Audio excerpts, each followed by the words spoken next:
BMG.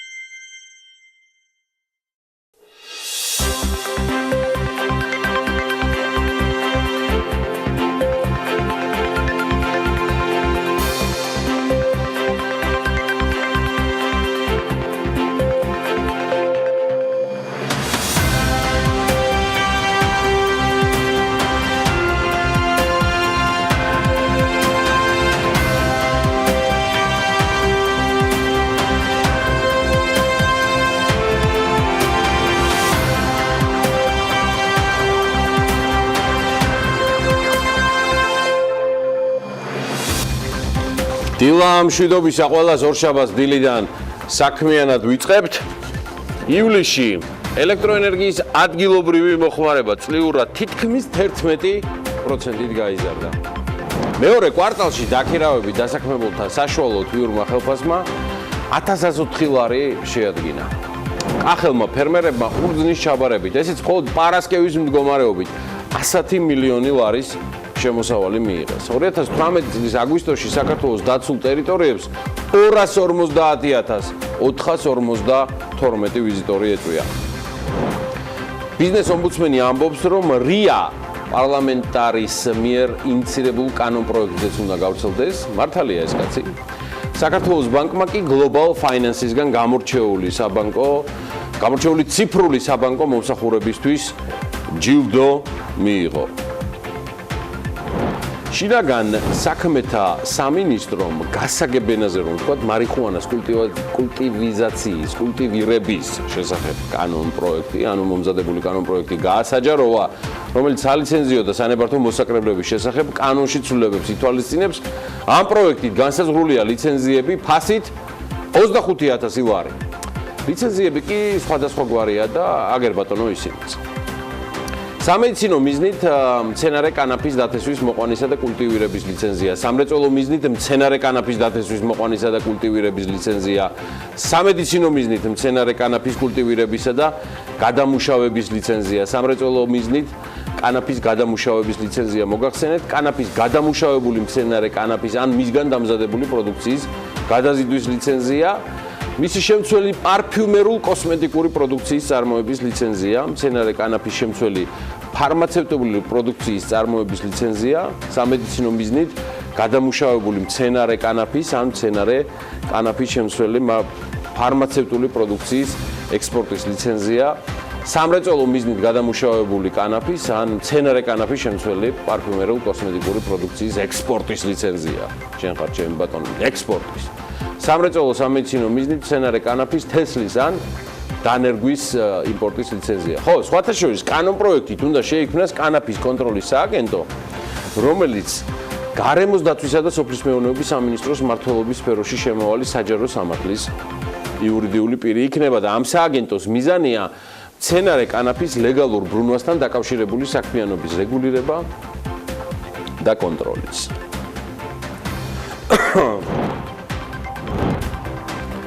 ესე იგი, რას არ გააკეთებ ჩვენი საეთეროსთვის და ადამიანებისთვის, რომელიც ალყას გვარტყავს ამ სიტყვის პირდაპირ მნიშვნელობით. ვინმე მე თუ მეტყოდა, რომ საქმიან დილას, საქმის კურსს, ანალიტიკას, ქალების ნარატივს, ამ BMG-ს საერთოდ რომელიმე ეთერს, აი ამ ტიპის ჩამონათვალით დავიწყებდი, გპასუხობ. სალომე ზურაბიშვილის პრეზიდენტობას უფრო დავიჯერებდი, ვიდრე იმას, რომ 2 თვის წინ უკანასკნელი ეპითეტებით და განსაზღვრებებით შემკრული უმრავლესობის ნარატივი იყო უკიდურესად ნეგატიური. მეტიც სრულად არალიბერალური ცალკეულ შემთხვევებში. ასეა ჩვენი პოლიტიკოსები და ძლიერნი ამასოფლისათა. ჩვეულებრივი ადამიანები არიან და მათაც ეკუთვნით, რომ არასოდეს თქვა არასოდეს, თორემ მენდე მოაღო ყველა ტელევიზიამ თავისი საუკეთესო აქტივი, ანუ არქივი და შეხედეთ თქვენ თავს. რბილად რომ თქვათ, როგორ სატირულად და არა სატირულად. თუმცა ტირილიკის ჯობს ალბათ ზოგჯერ ისე გამოიყურებით, ასე რომ ჯერ ახლა ჰოპ თქვით და მე ისკუპეთ და გადახდით ხოლმე, ხო და ზუსტად ამაზეა ეს ანდაზაც და ისე აგიხდეთ ყველაფერი. შაბათ საღამოს თავისუფლების მოედანზე ანთებულმა სანთლებმა მთელი ერთი კვირის შრომა წყალში ჩაყარა ან ვინც შეიძლება დროებითაც დააპაუზა, შესაძლოა 2 თვითაც, 3 თვითაც, არ ვიცი. საპატრიარქოს აქტიურობამ არაოფიციალური განცხადებებით მართველი უმრავლესობის ლიდერების ნარატივი კიდევ ერთხელ შეცვალა და კანონპროექტით შეიარაღებული უმრავლესობის იდეის საკანონმდებლო ორგანოში განხილვა გადავადდა. კონკრეტული ვადით თუ ტრადიციულად უნისონში ეს მე ნამდვილად არ ვიცი, მაგრამ ერთში დარწმუნებული ვარ, რომ ამ თემას უკვე ყავს ინვესტორი. რატომღაც მგონია, რომ ეს ინვესტორი კანადელია ან ისრაელიდან? აქ ხომ სხვანაირად ახდება, ანუ საქართველოში. ხო და კვირას დილიდან, ვიდრე სამების საკათედრო ტაძარში ქადაგება დაიწყებოდა, რომელიც არ იყო რთული მისახვედრი, რა თემას მიეძღვნებოდა, პარლამენტის სპიკერიდან დაწყებული უმრავლესობის ლიდერით დამთავრებული, ყველა სხვა მანდატიანი კანონმდებლელიც გვიხსნიდნენ და გვარწმუნებდნენ, რომ მარიხუანას წარმოებასთან დაკავშირებულ საკანონმდებლო პაკეტზე პარლამენტი გადაწყვეტილებას ყველა არგუმენტისა და საზოგადოებასთან პოზიციების შეჯერების შემდეგ მიიღებს. მოგეთ, აბა თქვენი ცით და არ გამოგვაპაროთ კონსულტაციები. ისევ თქვენივე განცხადებების მიხედვით ამ თემაზე საპატრიარქოსთან რო დაგეგმეთ, გუშინ წინ, შუათშორის ბითფიურის მიერ ორგანიზებულ სემინარზე მიწევდა და კახეთში ყოფნა, სადაც სხვადასხვა ღონისძიებებზე პარლამენტარებიც იყვნენ გაბნეულები და ნამდვილად არ ვიცოდი, რომ პროექტმა გადაინაცვლა უნისონში, არ გაუშვებდი შანსს, რომ პირადი ინფორმაციები და ახსნები მაინც მიმეღო მათგან. წარმატებები ყველას, თუმცა იმედია, არც მედიის საშუალებით არ გამოგვეპარება. აი, რაც შეეხება სახელმწიფო კანდიდატს კი, მან საპრეზიდენტო კანდიდატს, მან უკვე დაიწყო მონაგარის და ჭირნახულის დაგროვებაც, მას სახელმწიფო პარტიაც აქტიურად ეხმარება. ამ ეტაპზე ძირითადად ინფრასტრუქტურით, ავტობუსებით და ასე შემდეგ. ქართული ოცნების პარტიის და მისი აქტივისტების გარდა სალომე ზურაბიშვილის საარჩევნო ფონდმა 22 აგვისტო 11 სექტემბრის მონაკვეთში შემოწირულობების სახით 101.701 ლარიც მიიღო. აღნიშნულ პერიოდში ოცნების მიერ მხარდაჭერილ კანდიდატს ყველაზე მეტი თანხა კომპანია Coca-Cola Bottlers Georgia's დირექტორმა ვახტანგ ლაღიძემ გადაურიცხა, შემოწირულობის ოდენობა 50.000 ლარია, სალომე ზურაბიშვილმა შემოწირულობა საკუთარ თავსაც გაუკეთა და პარლამენტარმა საკუთარ საპრეზიდენტო კამპანიას ჯამში 40.000 ლარი შესწირა. ზურაბიშვილის ფულადი შემოწირულობები სულ ამ ეტაპზე 14 ფიზიკური პირისგან შედგება. 14 ფიზიკური პირისგან აქვს ალბათონ სალომეს მიღებული შემოსავლები. მათ შორის არ არის თემურ ჭყონია, რომელიც ჯამში არც ერთი კანდიდატის დაფინანსებას არც გეგმავს. დღეს ამ თანამდებობის პირს ვციტირებ ბატონ თემურს, იმდენად მცირე უფლება მოვალეობები გააჩნია, ის თუ ვინ იქნება პრეზიდენტი, მისთვის, ანუ თემურ ჭყონიასთვის ნაკლებად საინტერესოა. აი, კითხვაზე რატომ შესწირა Coca-Cola Bottlers Georgia's დირექტორმა ვახტანგ ლაღიძემ ფული სალომე ზურაბიშვილის ჭყონიას შემდეგი პასუხი აქვს. მან ფული როგორც ფიზიკურმა პირმა ისე შესწირა. ვახტანგს ნათესავები ყავს საფრანგეთში და იქიდან იცნობს სალომეს. ხოლო როგორც ასეთი კომპანია Coca-Cola-ს იმის უფლება, რომ პოლიტიკურ ფიგურას ფული შესწიროს, არა აქვს. ამას ჩვენი კონტრაქტიც გვიგზავნავს. აცხადებს ჭყონია. წავედით საჯარო სექტორში. გიორგი ქობულია, ჩემო ბატონო, არა მხოლოდ დაუბრუნდა თავის მუდმივ სამსახურს, არამედ სავალდებულო წესით შეავსო შესაბამისი ქონებრივი დეკლარაციაც. მასზე თამუნა დემეტრაშვილმა იშრომა და საკმაოდ საინტერესო სურათიც გამოიკვეთა. ეკონომიკის მინისტრის გიორგი ქობულიას ქონებრივი დეკლარაციის მიხედვით მას ქართული კომპანიების აქციებში მსხვილი თანხები აქვს დაბანდებული, კერძოდ ქობულიას ეკუთვნის ჯორჯია კაპიტალის 600 აქცია, ამაში მას თითქმის 600.000 დოლარი აქვს გადახდილი 2018-ში. საქართველოს ბანკის სტრუქტურირებული ნოტა 250.000 ევროს ღირებულების. საქართველოს სალიზინგო კომპანიის 551.000 დოლარის ღირებულების აქციები. იგი M-კვადრატის 60.000 დოლარის ღირებულების ობლიგაციებს ფლობს. მას მისავე საკუთრებაშია კომპანია Northern Trust-ის 100.000-მდე აქცია, რომელიც ღირებულებაც ჯამში 6.406.000 დოლარია და McKinsey-ის და კომპანიის 653 აქცია, რომელთა ღირებულება 1.853.000 დოლარად არის შეფასებული. მინისტრი ფლობს უძრავ ქონებას მოსკოვსა და საქართველოშიც, მას ეკუთვნის 73 მილიონ დამშვიდით რუბლად შეფასებული ბინა მოსკოვში, ასევე 5 მილიონ დამშვიდით რუბლად შეფასებული ავტოფარეხი, ეგეც მოსკოვში, მიწის ნაკვეთები ბეთანიასა და წყნეთში, ასევე 300.000 დოლარად შეფასებული სახლი წყნეთში, 270,000 და 185,000 დოლარად შეფასებული ბინები თბილისში და ხო ამ ბინებსაც თავისი ავტოფარეხები აქვს, 3 ცალი. მინისტრის საკუთრებაშია შესაბამისად ცავი ავტომანქანა, მათ შორის 123,000 ევროთ შეფასებული Porsche Panamera, ასევე Toyota Land Cruiser და Mercedes. მინისტრს მიმდინარე და დეპოზიტური ანგარიშები 3 კომერციულ ბანკში აქვს განთავსებული. რუსულ City Bank-სა და VTB მოსკოვში, ქართული ბანკებიდან მინისტრი უპირატესობას აშკარად საქართველოს ბანკს ანიჭებს. ჯამში მიმდინარე და დეპოზიტური ანგარიშებზე ეკონომიკის მინისტრს განთავსებული აქვს 280,000 რუბლამდე 620,000 დოლარი, 664,000 ევრო და 204,000 ფუნტ სტერლინგი. მინისტრმა მიმდინარე წელს 600,000 დოლარის მოკლევადიანი სესხი აიღო საქართველოს ბანკიდან, ბინის გაქირავებიდან კი 112,000 ლარის შემოსავალი აქვს მიღებული. დეპოზიტების განთავსებიდან გიორგი ქობულიას 9,000 დოლარისა და 51,000 ევროს შემოსავალი უფიქსირდება. მე არ ვიცი ხა დააპირებს თუ არა, ალბათ აღარც და ვეღარც, თუმცა რომ არა მინისტრობა გიორგი ქობულიას აუცილებლად მიეცემოდა საშუალება ინვესტირება ნიკორა ტრეიდის ობლიგაციებში გაეკეთებინა, თან მშობლიურ ლარში. ამ სუპერმარკეტების ქსელმა ნიკორა ტრეიდზე ვსაუბრობ, 25 მილიონი ლარის ობლიგაციები გამოუშვა, ეს კომპანიის მიერ ლარში გამოშვებული პირველი საჯარო ობლიგაციაა. ობლიგაციების ემისია და საქართველოს საფონდო ბირჟაზე განთავსება TBC ბანკის შვილობილმა კომპანია, საბროკერო კომპანია TBC კაპიტალმა უზრუნველყო და აღნიშნული ტრანზაქცია 2018 წლის ამ პერიოდისთვის ყველაზე მსხვილი გარიგებაა ლარის კორპორაციული საჯარო ობლიგაციის სეგმენტში. გამოშვებაში ინვესტიცია სხვადასხვა საფინანსო ინსტიტუტებმა განახორციელეს, მათ შორის ადგილობრივმა ბანკებმა, ევროპის რეკონსტრუქციისა და განვითარების ბანკმა, EBRD-ის სახელად ცნობილი რომ არის და შენ ხარ ჩემი ბატონი, ობლიგაციების მორიგი 2 მსხვილ პროექტზე მუშაობს კიდევ TBC კაპიტალი, 2 მსხვილი ემისიის პროსპექტზე, საუბარია სხვათა შორის ლისი დეველოპმენტზე და ზედაზენზე. ხო, ესე ჩვენი საქმიანი დილის ერთ-ერთი მთავარი თემა იქნება, თუმცა რომელია ახლა მთავარი ან რომელი უმთავრესი, ეს უკვე ახლა თავად განსაზღვრეთ.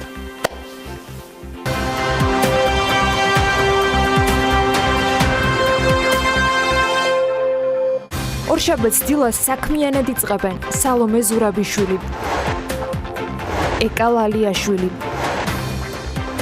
გოგიტა თოდრაძე, თინა ბაუმი, ალთანდილ კასრაძე, თამარ ცინცაძე, ნინო წილოსანი, კახა დემეტრაშვილი, ელენე ჩამახიძის სტუმარი, ნონა ქურდოვანიძე. დილა საქმიანია ტელეპიროზე.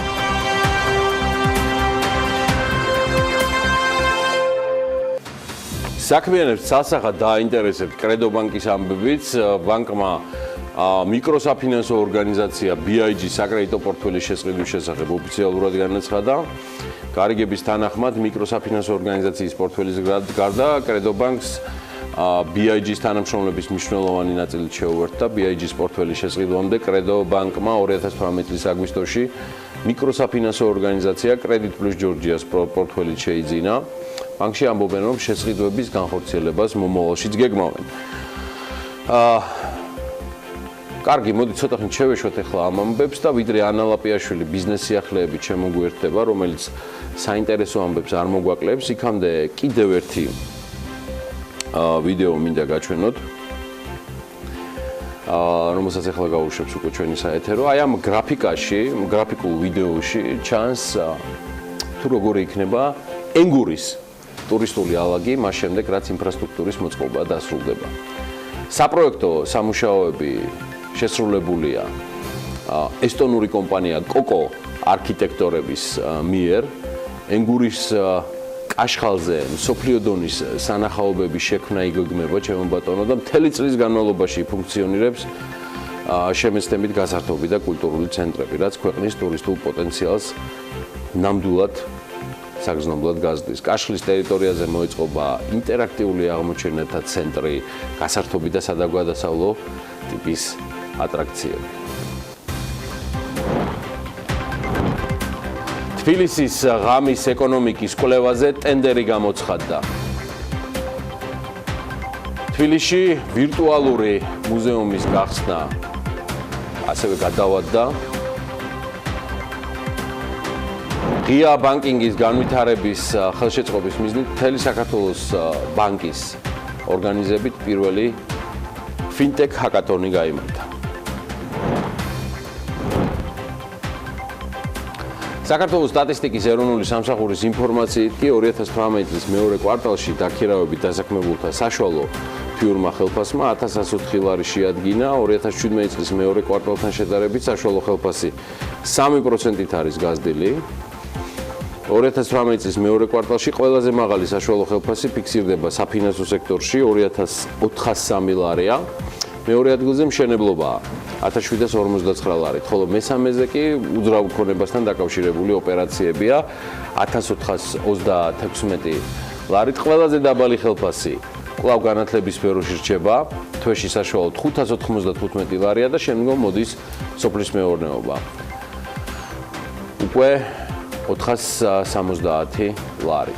2017 წლის მეორე კვარტალთან შედარებით საშუალო თვიური ხელფასი ყველაზე მეტად უძრავი ქონების ოპერაციებში გაიზარდა თითქმის 12%-ით და მეორე ადგილზე ვაჭრობა და ავტომობილების რემონტია ზრდით 10.7%-იანი ზრდით. სამწუხაროდ მაინც შემცირებული არის ხელფასები მშენებლობაში, როგორც სტატისტიკის სამმართველო იუწყება 9.8%. რატომ, რა მიზეზით და როგორ არის, ამას უკვე ყველაფერს ანა ლაპიაშვილი გვეტყვის. ანა გვიერთება სტუდიაში, ანა დილომშვიდობის წარმატებული ჩვენს მაყურებელს და მოკლედ მივაყოლებ ამ ამბებს, ვიდრე ბიზნეს სიახლეებზე გადავალ, რომ ამავე ანგარიშით საქსტატმა გასულ თვეს 2018 წლის განმავლობაში საარსებო მინიმუმის ყველაზე დაბალი მაჩვენებელი დააფიქსირა, ანუ აგვისტოში საშუალო ოჯახის საარსებო მინიმუმმა შეადგინა 287 ლარი და 60 თეთრი, მაშინ როცა იგივე მაჩვენებელი იანვარში იყო 293 ლარი ნახევარი. აგვისტოში საშუალო მომხმარებლის საარსებო მინიმუმი ივლისთან შედარებით ცოტათი, მაგრამ მაინც არის შემცირებული. 151 ლარი და 80 თეთრი იყო, ორი თვის წინ კი 148 ლარს და 10 თეთრს ვტოლდებოდა. თუმცა ისიც უნდა ვთქვათ, რომ წინა წლის აგვისტოსთან შედარებით თითქმის 7 ლარიანი ზრდა. განარჩენზე უკვე ბიზნეს სიახლეებში ვისაუბრებ რამდენიმე წამში.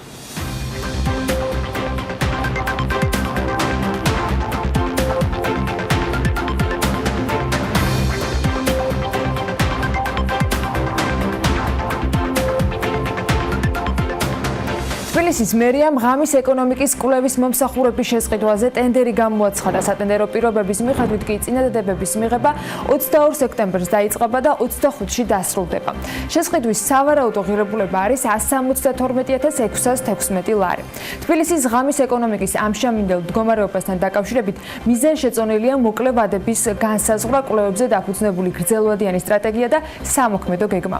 ამ აქტივობებმა კი ხელი უნდა შეუწყოს როგორც მოქალაქეების ცხოვრების ხარისხის გაუმჯობესებას და ქალაქის ურბანულ განვითარებას ღამის პერიოდში, ასევე მოსახლეობის ჩართულობის და აქტიურობის ზრდას. ღამის ეკონომიკა დეფინიცია თავის მხრივ გულისხმობს ნებისმიერ ეკონომიკურ აქტივობას, რომელიც საღამოს 8 საათიდან იწყება და დილის 8 საათამდე გრძელდება. განსაკუთრებით მნიშვნელოვანი კი ისეთი სექტორების როლი აქვს, როგორიც არის გართობა, დასვენება და კულტურული ღონისძიებები. მათ შორის არის ტრანსპორტი, ხმაურის რეგულირება, უბნების რეგენერაცია და უსაფრთხოება, რომელიც ღამის ეკონომიკის ძირითად კომპონენტებს წარმოადგენს. მთავრობის განკარგულებით ყაზ ტრანსგაზ თბილისი არსებული დავალიანებებისაგან გათავისუფლდება. საუბარია ფინანსთა სამინისტროს წინაშე არსებულ დავალიანებაზე, რომელიც 2018 წლის 23 აგვისტოს მდგომარეობით შეადგენდა 96 მილიონ 684,000 ლარს.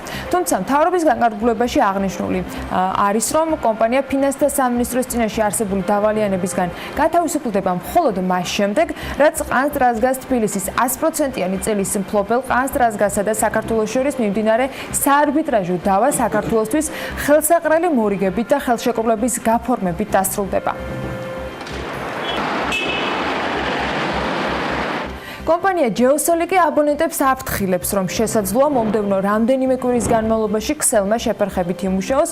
ამის მიზეზი მასშტაბური სამუშაოებია. პროცესის დასრულების შემდეგ კომპანიის განმარტებით საგრძნობლად უნდა გაუმჯობესდეს მეოთხე თაობის მობილური ინტერნეტის დაფარვა და ხარისხი მთელი ქვეყნის მასშტაბით. ჯეოსელის ინფორმაციით სამუშაოებთან დაკავშირებით მომდევნო 3-4 კვირის განმავლობაში განსაკუთრებით თბილისში მყოფ აბონენტებს შესაძლოა გარკვეული შეფერხებები ჰქონდეთ სერვისში. ღია ბანკინგის განვითარების ხელშეწყობის მიზნით მთელი საქართველოს ბანკის ორგანიზებით პირველი ფინტექ ჰაკათონი გაიმართა. 12 სექტემბრამდე ჰაკათონში მონაწილეობის მსურველებმა ჯერ რეგისტრაცია გაიარეს და 14 სექტემბრიდან 2 დღის განმავლობაში კი მონაწილეები პროტოტიპებზე მუშაობდნენ. პროექტის ფარგლებში ბანკმა API Sandbox-ში წარადგინა, რომელშიც მონაწილეებს პრიორიტეტების შექმნაში დაეხმარა. ჰაკათონის მთავარი მიმართულება კი გადახდების მობილური და ვებ სერვისებია. აღნიშნულ ჰაკათონში მონაწილეობას მიიღებენ სხვადასხვა სპეციალობის ადამიანები, დეველოპერები, მარკეტერები, დიზაინერები, ფინანსისტები. აღნიშნული ჰაკათონის მიზანია რეგიონში ფინტექ მიმართულების განვითარების მიზნით ხელი შეუწყოთ ტექნოლოგიებზე და ინოვაციებზე დაფუძნებული სერვისების შექმნას. მიმდინარე ჰაკათონის თემა გადახდები, ანუ საგადახდო აპლიკაციები, მობილური და ვებ აპლიკაციები. დღეს დაიწყო ფინტექ ჰაკათონი, რომელიც გულისხმობს ფინანსური მიმართულებით პროგრამულ იდეებს სხვადასხვა სახის ძირითადად გადახდების სისტემაში და ეს ძალიან მნიშვნელოვანია ჩემი აზრით საბანკო სისტემისთვის, ახალი იდეების აღმოჩენისთვის, ახალგაზრდებისთვის საშუალება რომ მიეცეთ უფრო განავითარონ ეს პროექტები. ჩვენი იდეა გულისხმობს მე და ბაქარ ჩარგეიშვილმა მოვიფიქრეთ იდეა თითის ანაბეჭდის გადახდის სისტემების შესახებ, რომელიც უფრო გაამარტივებს VIP მომხმარებლებისთვის გადახდის სისტემის. გაიცნდნენ პირობებს აქტიურადაც იმუშავეს და 2 დღის განმავლობაში ნამუშევრის შეფასებაც გუშინ უკვე შედგა. მოკლედ გუშინ გამარჯვებულები დასახელდნენ, რომელთაც ფულად ჯილდოსთან ერთად ექნება შესაძლებლობა, რომ პროექტი საქართველოს ბანკის შესაბამისი მიმართულების სპეციალისტებთან კონსულტაციით წარმართო. დეტალები კი ანუკა ჯოხაძის სიუჟეტში ვნახოთ. დეველოპერები, დიზაინერები, ფინანსისტები და მარკეტერები. ეს იმ პროფესიის ადამიანები არიან, რომლებიც მთელი საქართველოს ბანკმა ფინტექ ჰაკათონის ფარგლებში გააერთიანა, რომელიც საქართველოს მასშტაბით პირველად ჩატარდა. ჰაკათონის უმთავრესი მიზანი ფინანსური მომსახურების სფეროში ახალი, ინოვაციური და ტექნოლოგიური იდეებზე დაფუძნებული სერვისების შექმნა. საქართველოს ბანკმა თავის პირველი ჰაკათონი ჩაატარა და მე ვფიქრობ, რომ ქვეყნის მასშტაბით პირველი ფინტექის ჰაკათონი იყო ჩატარებული. ასევე ძალიან მოხარული ვართ, რომ ძალიან ბევრი, ანუ 20-მდე გუნდი იყო, 19 გუნდი იყო, რომელმაც ბევრი საინტერესო პროექტი წარმოადგინა და ჩვენ გავიცანით ის საინტერესო IT სპეციალისტები, რომლებიც ფინანსური ფინტექის მიმართულებით მუშაობენ. ჰაკათონი მთლიანად ფინტექის ერთ კონკრეტულ მიმართულებას გადახდების მობილურ და ვებ სერვისებს დაეთმო. მონაწილეებმა პროტოტიპის შექმნაზე 2 დღე იმუშავეს, რის შემდეგაც ბანკმა გამარჯვებული გუნდი გამოავლინა. პირველ ადგილზე გასული გუნდი 10,000 ლარით, მეორე ადგილზე 3,000 ლარით, ხოლო მესამე ადგილზე 1,000 ლარით დააჯილდოვა. გამოავლინეთ, ესე ვთქვათ, ღირსეული გამარჯვებულები. ეს იყო 3 გუნდი. პირველი გუნდის მიერ იქნა წარმოდგენილი გადახდის ახალი ტიპის მეთოდი, რომელიც იყო დაფუძნებული QR payment-ით გადახდაზე. მეორე ადგილას გავიდა გუნდი, რომელმაც წარადგინა bill splitting-ის ფუნქციონალი, როცა რამდენიმე მეგობარ შეუძლია დაუშვათ გადაიხადოს ერთი გადახდით და მესამე ადგილას გავიდა გუნდი, რომელმაც წარადგინა, ესე ვთქვათ, ელექტრონული სასაჩუქრე ვაუჩერების სისტემა. ამ ჰაკათონის ორგანიზებით ძალიან დაეხმარნენ ფინტექის განვითარების სფეროს. ძალიან მნიშვნელოვანი იყო ეს ნაბიჯი მათი მხრიდან, იმედია სხვა ბანკებიც უწყობენ ფეხს.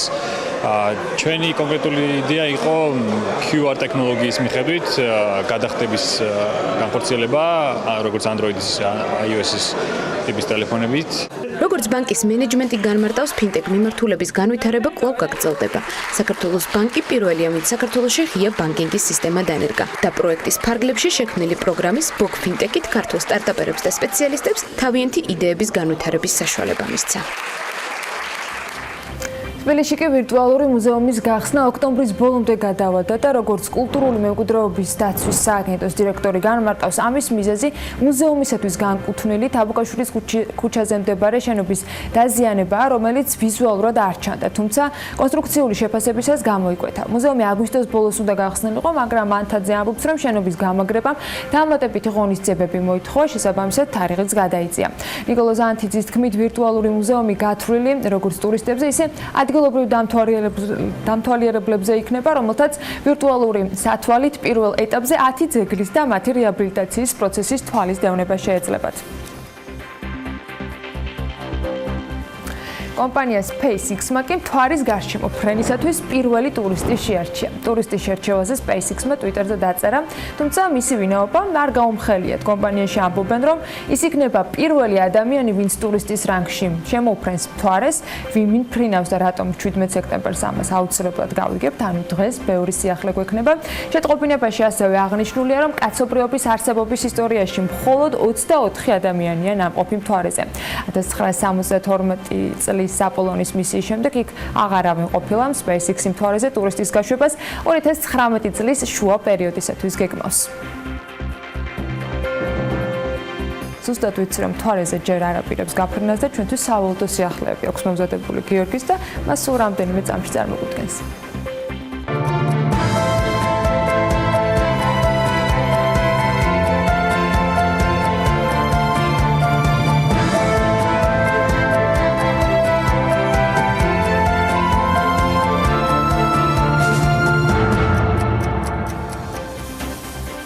მიმდინარე წლის ივლისის მდგომარეობით დედამიწაზე არსებული კომერციული ბანკების მიერ საქართველოში არსებული კომერციული ბანკების მიერ დასაკუთრებულმა ქონებამ მთვარეს თავი დავანებოდ. მოკლედ ბანკების მიერ დასაკუთრებულმა ქონებამ 200.300.000 ლარი შეადგინა. ამის შესახებ ეროვნული ბანკის საფინანსო სექტორის მიმოხილვაშია საუბარი.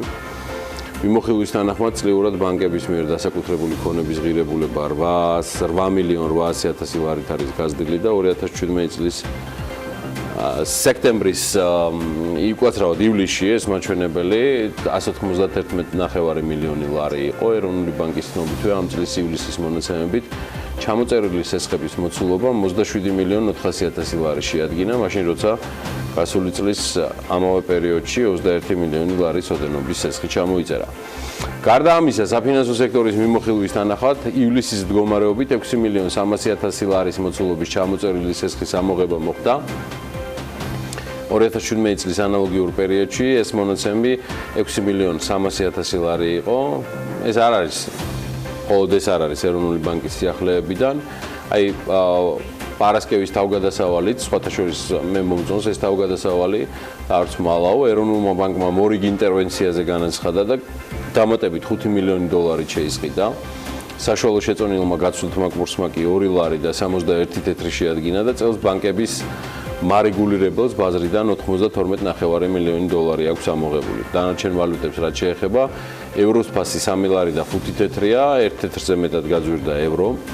ლირა დიდი ცვლილებები არ განუცდია, 42 თეთრად შეძლებს მის შეძენად, ფუნტის ღირებულება 3 ლარზე, ხო, 3 ლარი და 42 თეთრი გახლავთ. ასეთი ამბებია სავალუტო ბაზარზე და ვიდრე ლევან თაღიაშვილი შემოგვიერთდება საფონდო ბირჟის მიმოხილვით, ერთ ამბავსაც მეც გეტყვით, TBC კაპიტალი ობლიგაციების მორიგ ორ მსხვილ ემისიაზე მუშაობს. პროსპექტი ეხება, ახალი პროსპექტები შესაძლო ეხება ქართული ლუდის კომპანია ზედაზენს და ასევე კომპანია ლისი დეველოპმენტს, დეველოპერებისთვის სავალუტო ბონდების სასმელი კომპანიისთვის კი ლარი ფასიანი გალდების საჯარო შეთავაზების გეგმაზე TBC კაპიტალის დირექტორმა ირაკლი ელაშვილმა იკორა ტრეიდის 25 მილიონიანი წარმატებული ემისიის პრეზენტაციაზე განაცხადა. ლარის ობლიგაციით ნიკორამ სავალუტო ბონდები დახურა, რომელიც თავის დროზე გალტენ ტაგარტის შუამავლობით ჰქონდა განთავსებული. ეს არასაჯარო შეთავაზება გახდა. რა ხდებოდა კარგი საფონდო ბირჟაზე, ამას უკვე ლევან თაღიაშვილი გვეტყვის. ლევან, დილა მშვიდობისა. არის თუ არა მშვიდობა საქართველოს საფონდო ბირჟის თავს და ეჭვი მაქვს რომ არის. სავაჭრო სესიების დროს როგორც ლარში, როგორც ყოველთვის ლიბერტი ბანკმა იაქტიურა, რომელმაც 58,000-ზე მეტი აქცია გაყიდა და 1997 ლარი გამოიმუშავა, მისი ერთი აქციის ფასი 3.5 თეთრი იყო. რაც შეეხება დოლარს, შპს საქართველოს სალიზინგო კომპანიამ 10 აქცია გაყიდა, თითო $1020 და ჯამში $10,200 გამოიმუშავა. ეგრეთ წოდებული ფიქსინგის დროს ეროვნულ ვალუტაში სააქციო საზოგადოება ბამბის ნართმა და ტრაქტებმა მიიღეს მონაწილეობა. მათ ჯამში 365 აქცია გაასხვისეს და შემოსავლის სახით 663 ლარი მიიღეს. გარიგება დაფიქსირდა დოლარშიც. შპს საქართველოს სალიზინგო კომპანიამ 20 აქცია გაყიდა. 20,000 და $20,000-ზე მეტი გამოიმუშავა. რაც შეეხება სხვა სიახლეებს, ქართული ობლიგაციები დაშვებული იქნა Clearstream-ის სისტემაში, რაც კიდევ უფრო გაზრდის საერთაშორისო ინვესტორების ცდომას საქართველოს კაპიტალის ბაზარზე. დღეს მდგომარეობით Clearstream-ის შესაბამისი კრიტერიუმები დაკმაყოფილეს შემდეგმა ემიტენტებმა. ესენია იმ კვადრატი უძრავი ქონება, საქართველოს სალიზინგო კომპანია, ნიკორა, სილქნეტი და მიკროსაფინანსო ორგანიზაცია კრისტალი. ლევან, წინა ეთერში ჩვენ რო ვთქვით რო ახსენეთ მე შენ ნიუსს ვნახე ამ თემაზე რომ კომპანიები ტოვებენ საფონდო ბირჟას და ამასთან დაკავშირებით სწორედ საქმიანი დილის ეთერში გასცა მე უკვე პასუხი სალომე მეცხვარიშვილთან კომენტირებისას პირდაპირ ეთერში ბირჟის ხელმძღვანელმა მისი კომენტარიც რო შევახსენოთ თუ შეიძლება ჩვენს მაუბრობას. კი ბატონო, გიორგი ფარესიშვილმა სწორედ ჩვენს ეთერში განაცხადა და დაადასტურა რომ კომპანიები ტოვებენ საფონდო ბირჟას, თუმცა მისი თქმით ეს ეგრეთ წოდებული მეორე ეშელონის კომპანიები არიან, რომლებიც წელიწადში ერთხელ ან ორჯერ თუ დებდნენ გარიგებებს. შესაბამისად, მათთვის არ იყო მიმზიდველი კაპიტალის ბაზარი და თან ამას დაემატა ახალი რეგულაციები, რომელმაც გადამწყვეტი როლი ითამაშა მათი დელისტინგის საკითხში. საქართველოს საფონდო ბირჟას ტოვებენ ეგრეთ წოდებული მეორე ეშელონის ემიტენტები, ანუ ეს არიან კომპანიები, რომლებიც ტექნიკურად ბირჟაზე ივაჭრებოდნენ, მაგრამ რეალურად თუ შევხედავთ სტატისტიკას, მათი აქციებით ვაჭრობა თითქმის არ მიმდინარეობდა, ან შეიძლებოდა გარიგება დადებული იყო მაგალითად წელიწადში ერთხელ, ან ორ წელიწადში ერთხელ.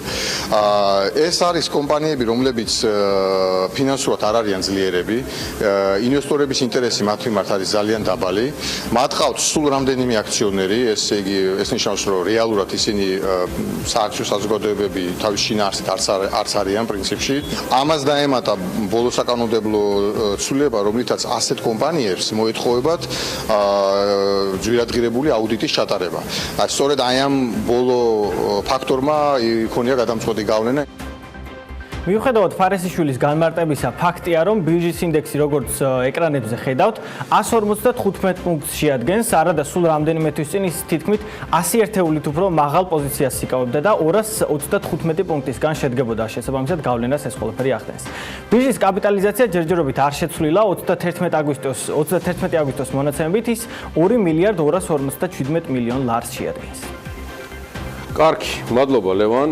წარმატებები ქართულ საფონდო ბირჟას, წარმატებები სრულად საქართველოს. გარემოს ეროვნული სააგენტოს ინფორმაცია უნდა ვნახოთ. ამ წარმატებებზე ძალიან ბევრი ფაქტორი ახდენს გავლენას. ხა აღარ მინდა მოლოდინების მართვასთან დაკავშირებულ თემებზე ხუმრობა, მაგრამ მოლოდინებში კარგ მოლოდინების გამსაზღვრელი არის ალბათ კარგი ამინდი. გვაქვს ეს კარგი ამინდი, თუ არ გვაქვს, ამას მხოლოდ ანა ლაპიაშვილის დასტურის შემდეგ გავიგებთ. ამინდის პროგნოზის სპონსორია SEU Development.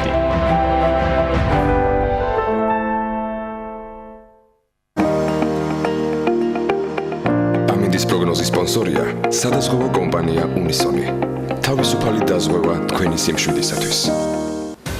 გიორგი, მოდი შეფასება მაყურებელს მივადოთ და მე მხოლოდ ინფორმაციას მოვყავთ, აი რამდენად კარგი ან ცუდი, რამდენად კარგი იქნება დღეს მათთვის, ვინც პირველად მიდის მათ შორის სკოლაში, იწყებს უნივერსიტეტში სწავლას თუ ასე შემდეგ, ეგმოს საქმიან დღეს. ამას წინასწარ ვაცნობებ და თადარიგსაც დაიჭერენ, მით უმეტეს რომ თითქმის ყველგან მცირე წვიმას ველოდებით. გარემოს ეროვნული სააგენტო კი უფრო დეტალურად გვატყობინებს ინფორმაციას და აქ აღნიშნული არის, რომ ამითი განპირობებული იქნება შავი ზღვის ჩრდილო-დასავლეთიდან შემომავალი გრილი და სამხრეთიდან გავრცელებული მიღებული ცხელი ჰაერის მასების ურთიერთქმედებით. მოსალოდნელია დრო გამოშვებით ღრუბლიანობის მომატებაც. დასავლეთ საქართველოს უმეტეს და აღმოსავლეთის ზოგიერთ რაიონში იქნება ხანმოკლე წვიმა და ელჭექი, ზოგან კი დასავლეთის ქარიც იქროლებს. სოხუმში იწვიმებს და 24 გრადუსი იქნება ამის მიუხედავად, ბათუმში 25 გრადუსი და აქაც წვიმას ველოდებით, ისევ როგორც ქობულეთში. ფოთშიც წვიმა ნავარაუდები და 23 გრადუსი, ქუთაისშიც იწვიმებს და 26 გრადუსი იქნება, ზუგდიდში კი 24 გრადუსი დაფიქსირდება და აქაც წვიმა ნავარაუდები. მოკლედ ყველა შემთხვევაში და თითქმის ყველა ქალაქში წვიმას ველოდებით. ოზურგეთში კი 25 გრადუსამდე გათბება ჰაერი. ონში წვიმის ფონზე 23 გრადუსი დაფიქსირდება, გორში 26, ცხინვალში 25 და მარნეულში 30 გრადუსი. რუსთავში კი გამორჩეულია, უმეტესად უნალიქოთ ჩაევლის დღე და 30 გრადუსი იქნება, ახალციხეში ისევ წვიმა ნავარაუდები და 26 გრადუსი ისევ როგორც ბორჯომში. ბაკურიანშიც მცირე წვიმას ველოდებით და მაქსიმალური ტემპერატურული მაჩვენებელი 20 გრადუსი იქნება, ახალქალაქში 21 და წვიმა, სტეფანწმიდაში 18 და აქაც ნალექიანი დღეა მოსალოდნელი. თელავში უმეტესად უნალიქოთ ჩაევლის დღე და 29 გრადუსი დაფიქსირდება. თბილისში კი დრო გამოშვებით ღრუბლიანობა მოიმატებს, ზედაქალაქში უმეტესად უნალექო დღესველი, თორშაბათს იქროლებს ჩრდილო-დასავლეთის ქარი და 29 გრადუსამდე გათბება ჰაერი.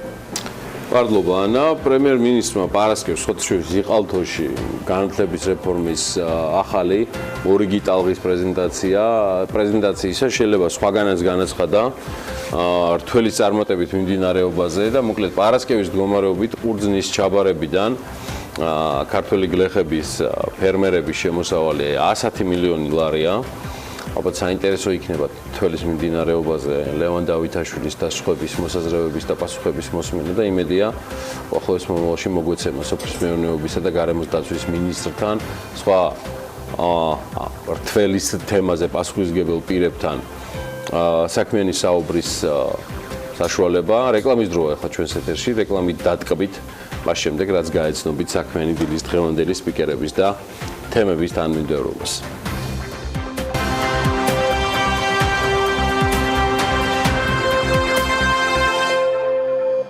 ორშაბათს დილას საქმიანად იწყებენ სალომე ზურაბიშვილი, ეკა ლალიაშვილი, გოგიტა თოდრაძე, თინა ბაუმი, ალთანდილ კასრაძე, თამარ ცინცაძე, ნინო წილოსანი, კახა დემეტრაშვილი, ელენე ჩამახიძის სტუმარი ნონა ქურდოვანიძე. დილა საქმიანია ტელეპიროზე.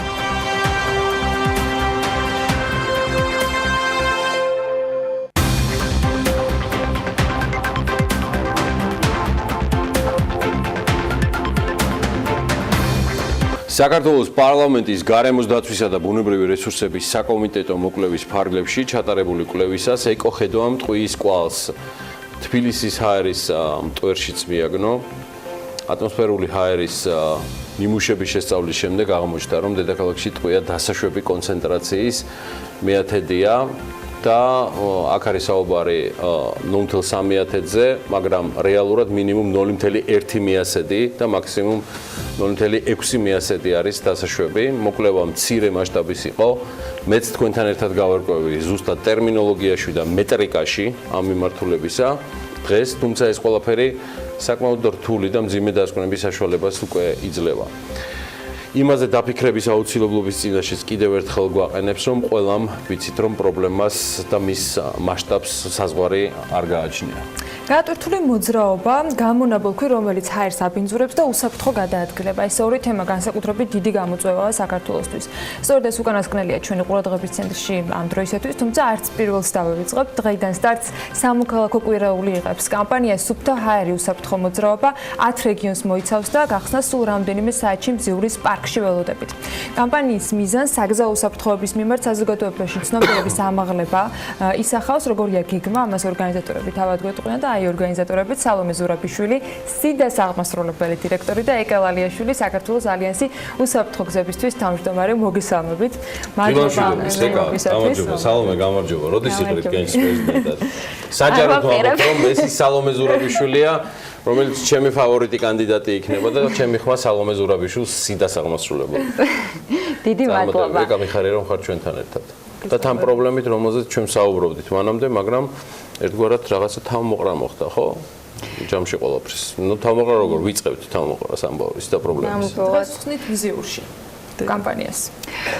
დიდი მადლობა მოწვევისთვის. პირველ რიგში ეს კამპანია ტარდება საქართველოს მასშტაბით 10-ვე რეგიონში, საქართველოს 10-ვე რეგიონში და იწყება მზიურში, გახსნით. კამპანიის დასახელება, როგორც ახსენეთ, არის სუფთა ხაერი, უსაფრთხო მოძრაობა და მიზანი არის ამაღლოთ ცნობიერობა საზოგადოებაში, როგორც უსაფრთხო მოძრაობის თემებზე და საგზაო უსაფრთხოების თემებზე ზოგადად, ასევე ჰაერის დაბინძურების საკითხზე, ანუ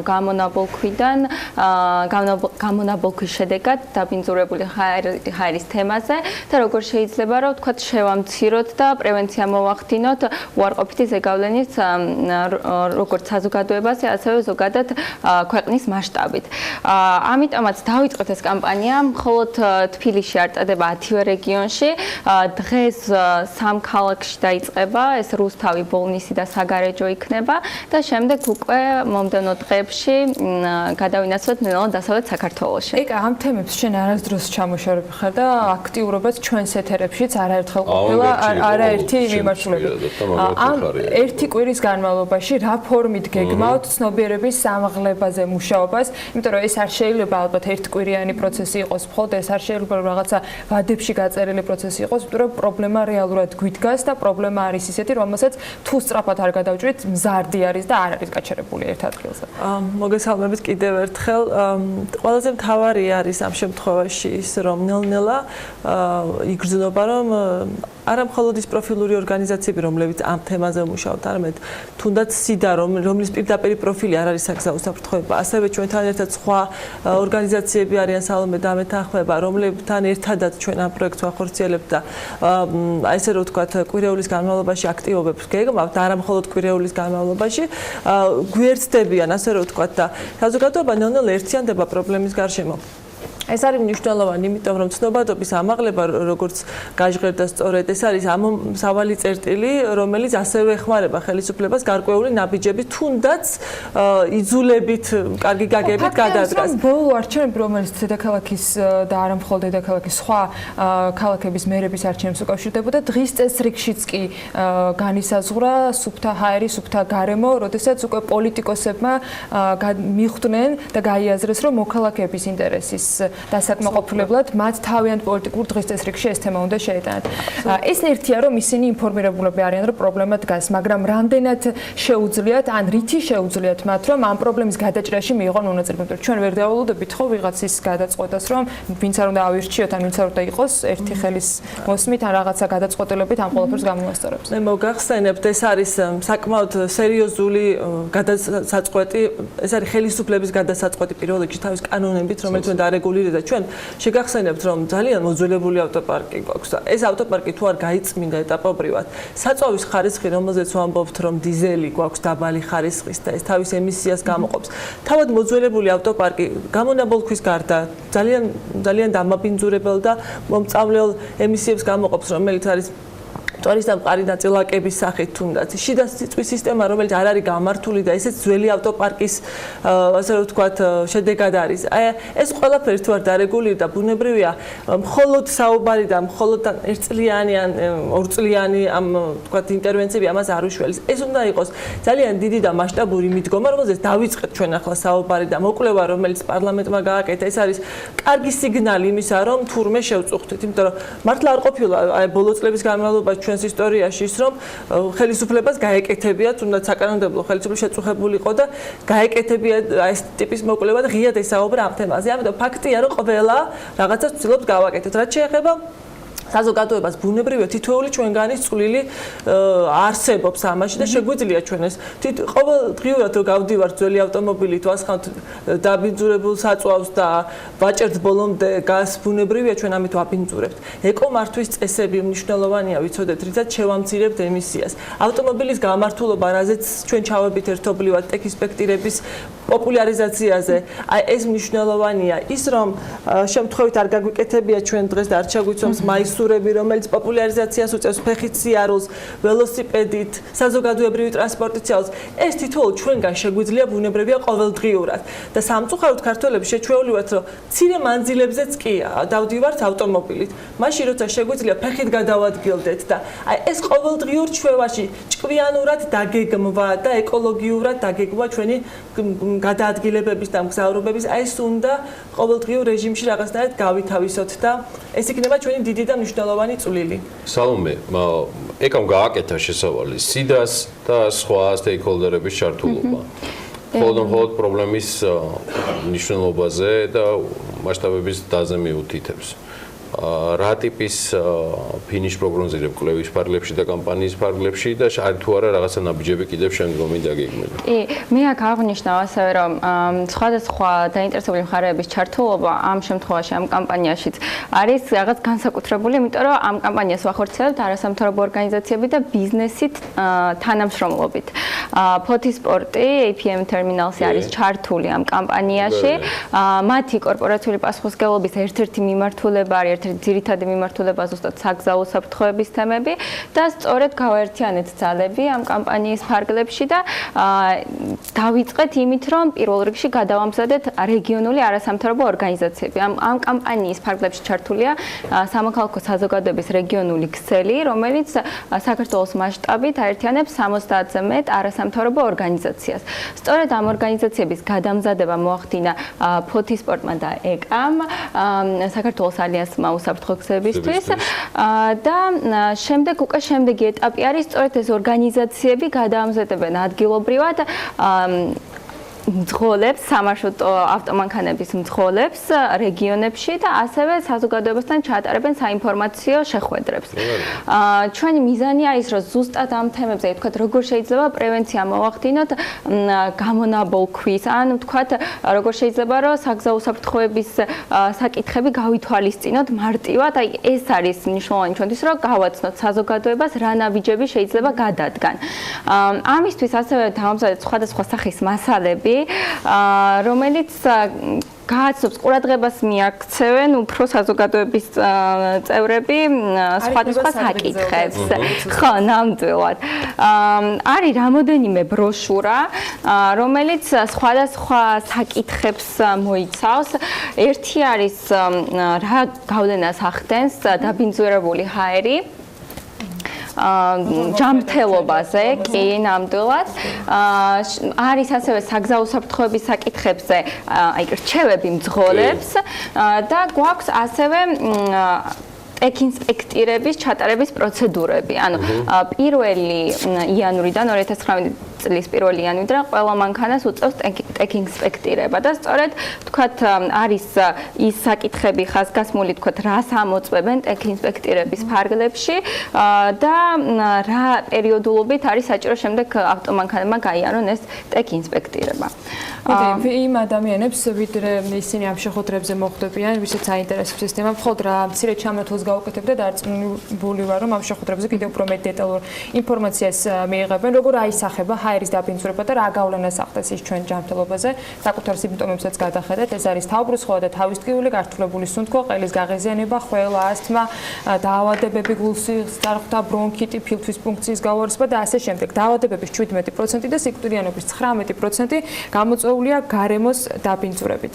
საინტერესო შეხვედრები გელით დარწმუნებული ვარ, რაც რეგიონში მომდევნო 1 კვირის განმავლობაში და ამ ყველაფერთან დაკავშირებით სიდას და ალიანსის უსაფრთხოებისთვის წარმომადგენლები პარტნიორებთან ერთად დავამატებ, თუ შეიძლება კვირის ბოლოს 22-ში, როდესაც ეს კვირეული სრულდება, ველოგარბენი გვაქვს და მინდა თქვენი ერთად მეშვეობით შევატყობინო. დიახ, ეს არის ველოგარბენი იწყება 10 საათზე შაბათს 22-ში ვაკის პარკიდან ჭავჭავაძეზე თავისუფლების მოედნისკენ და ვასრულებთ გარბენს პირველი რესპუბლიკის მოედანზე. 6 კილომეტრიანი გარბენია, ამიტომ თქვენს მაყურებელს, თქვენ ყველას, ვისაც ვიზრუნავს გარემოზე შემოგვიერთდით და მადლობა მინდა გადავუხადო აუცილებლად იმ საერთაშორისო ორგანიზაციებს სალომესთან ერთად, რომელიც ყოველთვის მხარს გვიჭერს USAID და ის მენეჯმენტის ინსტიტუტი, აქსესის პროექტი, რომელიც ყოველთვის აი ესეთ მნიშვნელოვან საკითხებზე უცხოელები და საერთაშორისო საზოგადოება გვერდით გვიდგას და ეს მხარდაჭერა არის ძალიან მნიშვნელოვანი და წამახალისებელი ჩვენთვის.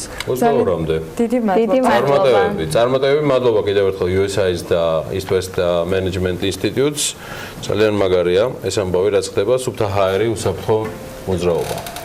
ჩვენ ხოთაშორის გზებზე როგორი მოძრაობა არის, ამას ცოტა ხანში ვამოწმებთ, მაგრამ იქიდან თემა, რომელზეც რეკლამის დროსაც კი ვსაუბრობდით, იმიტომ რომ დაერწმუნებული ვარ, თითქმის ყველა ოჯახში ეს თემა აქტუალურია. დღეიდან საჯარო სკოლებში იწყება სწავლა, სულ რამდენიმე წუთში, რამდენიმე 1000 მოსწავლისათვის პირველი ზარი დაირეკება და ახალი სასწავლო წლიდან ძალიან ბევრ სიახლეებს შესთავაზებენ მოსწავლეებს. მათ შორის იქნება ხოთაშორის განახლებული სახელმძღვანელოები და ახალი საგანი, მე და საზოგადოება. კიდევ რა სიახლეები ხვდებათ მოსწავლეებს, მშობლებს და მასწავლებლებს სკოლაში? ვინ თუ არა თათია ჩაფიჩაძე შემოგვიერთდება ახლა ამ ინფორმაციით პირდაპირ ეთერში. თათია, დილა მშვიდობის. დილა მშვიდობის ანა, მივესალმებით ჩვენს მაყურებელს. დიახ, 20.000 საჯარო სკოლიდან გიერთდებით, სადაც ისევე როგორც თითქმის ყველა საჯარო სკოლაში და კერძო სკოლაში დღეს ახალი სასწავლო წელი იწყება. დარწმუნებული ვარ, ეს ფაქტი ყველა მოსწავლეს, განსაკუთრებით კი პირველ კლასელებს ახარებთ, რომელთა საერთო რაოდენობა წელს 56,000 აჭარბებს. მათგან 50,000-ზე მეტი რეგისტრირებულია საჯარო სკოლაში, 5,900-მდე მოსწავლე კი შესაბამისად კერძოში. წელს პირველ კლასელები გასული წლისგან განსხვავებით უფასო ვაშლებს ვეღარ, თუმცა ტრადიციულად უფასო ბუქებს მიიღებენ და ასევე განახლებულ თხელ სახელმძღვანელოებს პირველიდან მე-6 კლასის ჩათვლით, როგორც ჩვენი მაყურებელი დარწმუნებული ვარ ინფორმირებულია, წელს სახელმძღვანელოები განახლდა, განახლებულ სახელმძღვანელოებთან ერთად ბევრი სიახლეა, მათ შორის პირველ კლასელების შემთხვევაში, თუ კი აქამდე პირველ კლასში იწყებოდა უცხოენის სწავლა პირველივე სემესტრიდან, ცვლილებების მიხედვით ისინი ინგლისური ენის შესწავლას წლევანდელი წლიდან უკვე დაიწყებენ მეორე სემესტრიდან. ასევე გაზრდილია სპორტული აქტივობების საათები და როგორც უკვე აღინიშნა, წელს მრავალთვიანი და შეიძლება ითქვას წლიანი განხილვის შემდეგაც სკოლებში შედის ახალი საგანი მე და საზოგადოება. ასევე მე-5 კლასიდან მოსწავლეებს საშუალება ექნებათ არჩევანის უცხოენის შემთხვევაში, მათ შეთავაზებული სკოლა მათ შესთავაზებს რამდენიმე უცხოენას და მათ საშუალება ექნებათ თავისი სურვილისამებრ აირჩიონ ის საგანი, ის უცხოენა, რომლის შესწავლა უფრო მეტად სურთ. როგორც გითხარით, სასწავლო წელი დაიწყო თითქმის ყველა სკოლაში, გამონაკლისია მხოლოდ 9 სკოლა, საიდანაც 5 არის კერძო, ხოლო 4 საჯარო სკოლა. 9 სკოლაში სასწავლო წელი სარეაბილიტაციო სამუშაოების გამო 1 კვირით გადავადდა. ჯამში ასევე გეტყვით, რომ 2017 წელს სულ 152 სკოლის რეაბილიტაცია განხორციელდა, ასევე დაიწყო 27 ახალი სკოლის მშენებლობა, რომელთაგან 23 ექსპლუატაციაში 2018-2019 წლებში შევა. სიახლეები კიდევ ძალიან ბევრია განათლების სისტემაში, მრავალ სხვადასხვა რეფორმას აანონსებს მინისტრი, თუმცა რა განხორციელდება, რა რესურსით და რა მასშტაბებით, ამას უკვე სხვა გამოშვებებში, სხვა ფორმატში ვისაუბრებ. ეხლა კი ისხა დამრჩენია ყველა მოსწავლეს, განსაკუთრებით კი აუცილებლად პირველ კლასელებს ახალი სასწავლო წლის დაწყება მიულოცოთ, წარმატებული და ნაყოფიერი წელი ვუსურვავ. მადლობა თათია ჩაფიჩაძე კიდევ რამდენიმე საინტერესო თემით შემოგვიერთდება დღეს.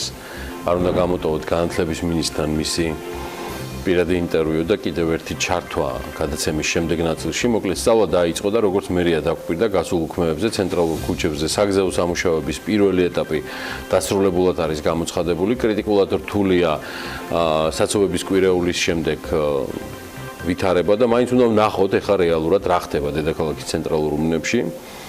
ამ ამბისთვის სრული მზადყოფნა აქვს ნინი ლონგურაშვილს, რომელიც დილიდან გვიერთება. ნინი, დილა მშვიდობის. რა გადასარევი ფონზე ხარ? არ არის საცობი. დილა მშვიდობისა, გიორგი. მივესალმები საქმიანი დილის მაყურებელს. კი, როგორც აღნიშნე, მიუხედავად იმისა, რომ სკოლა დღეს დაიწყო, თბილისის ცენტრალურ ქუჩებში გადაადგილება თავისუფლად არის შესაძლებელი და როგორც მერი დაგვირდა, ნამდვილად შეასრულეს მათ დაპირება და სკოლის დაწყებისთვის თითქმის ყველა ქუჩაზე სამუშაოების პირველადი ეტაპი დაასრულეს. თუმცა ქალაქში მოქალაქეებისთვის დღეიდან პრობლემების მეორე ეტაპი იწყება, რაც ეხება ბორდიურებისა და ტროტუარების მოპირკეთებას. აი, ამ მდგომარეობის გამო მოქალაქეებს ხშირ შემთხვევაში საავტომობილო გზებზე გადაადგილება უწევთ, რადგან დღეიდან თბილისში ტროტუარების მოპირკეთება იწყება. როგორც მერმა გუშინ აღნიშნა, თბილისის გზებზე სრულად სამუშაოები 20-25 ოქტომბრისთვის დასრულდება. მეორე ეტაპი კი, რაც გზებზე მოპირკეთებას ეხება, ღამის 12 საათიდან დილის 6 საათამდე იქნება სამუშაოები კომპანიების მხრიდან. და როგორც თავში აღნიშნა, ამ დროისთვის გზებზე გადაადგილება თავისუფლად არის შესაძლებელი, თუმცა მე და ჩემი ოპერატორი 8 საათიდან სააკაძის მოედანზე ვიმყოფებით და ჩვენი აქ ყოფნის პერიოდში უკვე ეთყობა ავტომობილებს მომატება გზებზე, რაც შესაძლოა ვივარაუდოთ, რომ დაახლოებით 10 ნახევრისთვის შეიძლება გზები უკვე გადაიტვირთოს. ხედავთ, როგორ იქნება რეალური ვითარება, არც მაგას არ უნდა მოვაკლეთ, ნინი, ნახოთ, როგორ ამოიქოქება საგზაო მოძრაობა 9 საათის შემდეგაც. მადლობა ნინი ლონგურაშვილს ჩართვისთვის. ისიც რჩება ჩვენთან ხაზზე.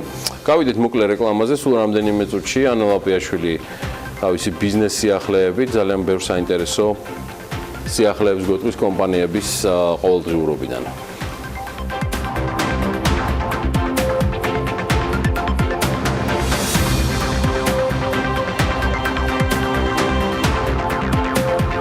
კომპანიები, რომლებსაც რეესტრში საქმიანობის პროფილი მითითებული არ ექნებათ, დაჯარიმდებიან. ეკონომიკის მინისტრის შეფასებით ანაკლის პროექტი ეკონომიკური ზრდის 2 გამოწვევას უპასუხებს. ბაკის პარკის სარეაბილიტაციო პროექტზე 9 მილიონ ლარამდე დაიხარჯება.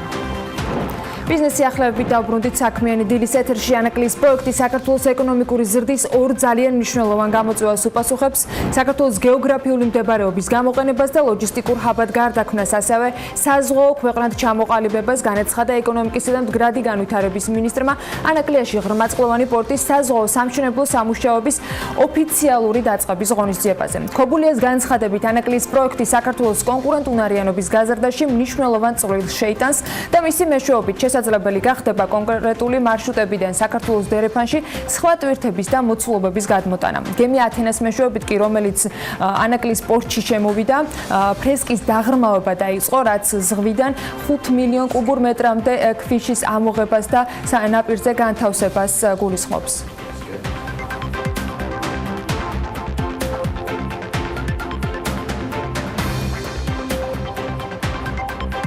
კომპანიები, რომლებსაც ეკონომიკურ საქმიანობათა რეესტრში საქმიანობის პროფილი მითითებული არ ექნება, დაჯარიმდებიან, განაცხადა შრომის უსაფრთხოების ინსპექციის ხელმძღვანელმა ბექა ფერაძემ. ის აღნიშნავს, რომ სანქციების მექანიზმი ოქტომბრიდან ამოქმედება და ჯარიმის ოდენობა 1000 ლარით განისაზღვრება. როგორც ფერაძე ამბობს, კომპანიებს საამისოდ 60 დღიანი ვადა მას შემდეგ მიეცათ, რაც მძიმე მავნე და საშიშ პირობებიანი სამუშაოების განახლებული ნუსხა დამტკიცდა. მსგავსი ტიპის სამუშაოებს კი საქართველოში დაახლოებით 50000-მდე კომპანია ასრულებს.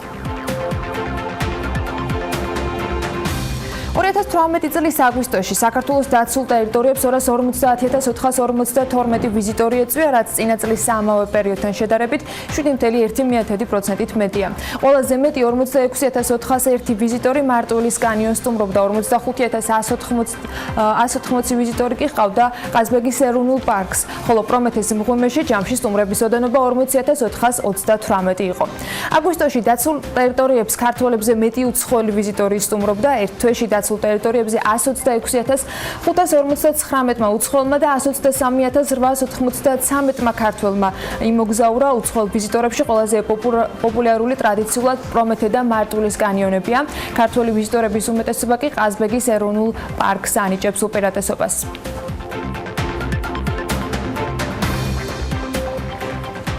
2019 წლისთვის აჭარის ტურიზმის დეპარტამენტი რეგიონში ტურისტების მოზიდვის და სერვისი ტურისტული პროდუქტების განვითარების მიმართულებით 9 მილიონი ლარის დახარჯვას გეგმავს. დეპარტამენტის 2019 წლის პროგრამული ბიუჯეტის პროექტის განხილვა დაინტერესებულ მხარეებთან უკვე შედგა. მომავალ წელს ტურისტული პოტენციალის 16 სამიზნე ქვეყანაში პოპულარიზაციისათვის 5 მილიონ 478,400 ლარის დახარჯვაა გამიზნული. ამაში შედის სატელევიზიო რეკლამა, ინტერნეტ რეკლამა, ონლაინ მარკეტინგი, გარე რეკლამა, ბეჭდური მედიის გამოყენებით რეკლამა და ასევე სარეკლამო საინფორმაციო ტურების ორგანიზება, საერთაშორისო გამოფენებში მონაწილეობა, კონფერენციებში და სემინარებში ასევე აქტიური ჩართულობა. სარეკლამო კამპანიის ეს ძირითადი აქცენტი კი ონლაინ რეკლამის გაძლიერებაზე და რეიტინგულ მედია საშუალებებში სატელევიზიო რეკლამებზე გაკეთდება. აჭარაში სერვისისა და ტურისტული პროდუქტების განვითარებაზე 1.822.500 ლარია გამოყოფილი, რომლის ფარგლებშიც დაფინანსდება ტურისტული პროდუქტების განვითარება და დივერსიფიკაცია, ასევე მთიანი აჭარის პოპულარიზაცია, ინფოტურები, 5 სეზონური ფესტივალი, ადამიანური რესურსების განვითარება და ტურიზმის შესახებ ცნობადობის ამაღლება, ტრენინგები, მომსახურების ხარისხის დადგენა და საუკეთესო სერვისის მიმწოდებლების გამოვლენაც.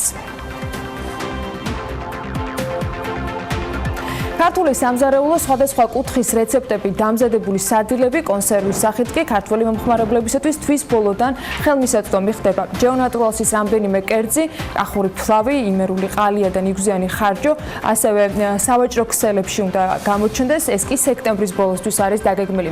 კომპანიის დამფუძნებელი ზურაბ ბაღდავაძე ამბობს, რომ ამ ეტაპზე პროდუქციის დისტრიბუციასთან დაკავშირებით მიმდინარეობს მოლაპარაკებები სხვადასხვა კომპანიასთან და ეს პროცესი მალე დასრულდება. ბაკის პარკის სარეაბილიტაციო პროექტის მოსამზადებლად მერიამ ტენდერი გამოაცხადა, მიზნით 475.000 ლარის დახარჯვაა გათვალისწინებული.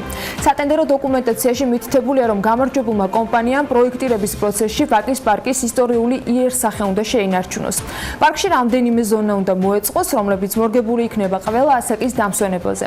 ასევე მოეწყობა გარეგანათების სისტემები და ადაპტაცია გაუკეთდება შეზღუდული შესაძლებლობის მქონე პირების საჭიროებებს. სატენდერო წინადადებების მიღება კი 28 სექტემბერს დასრულდება.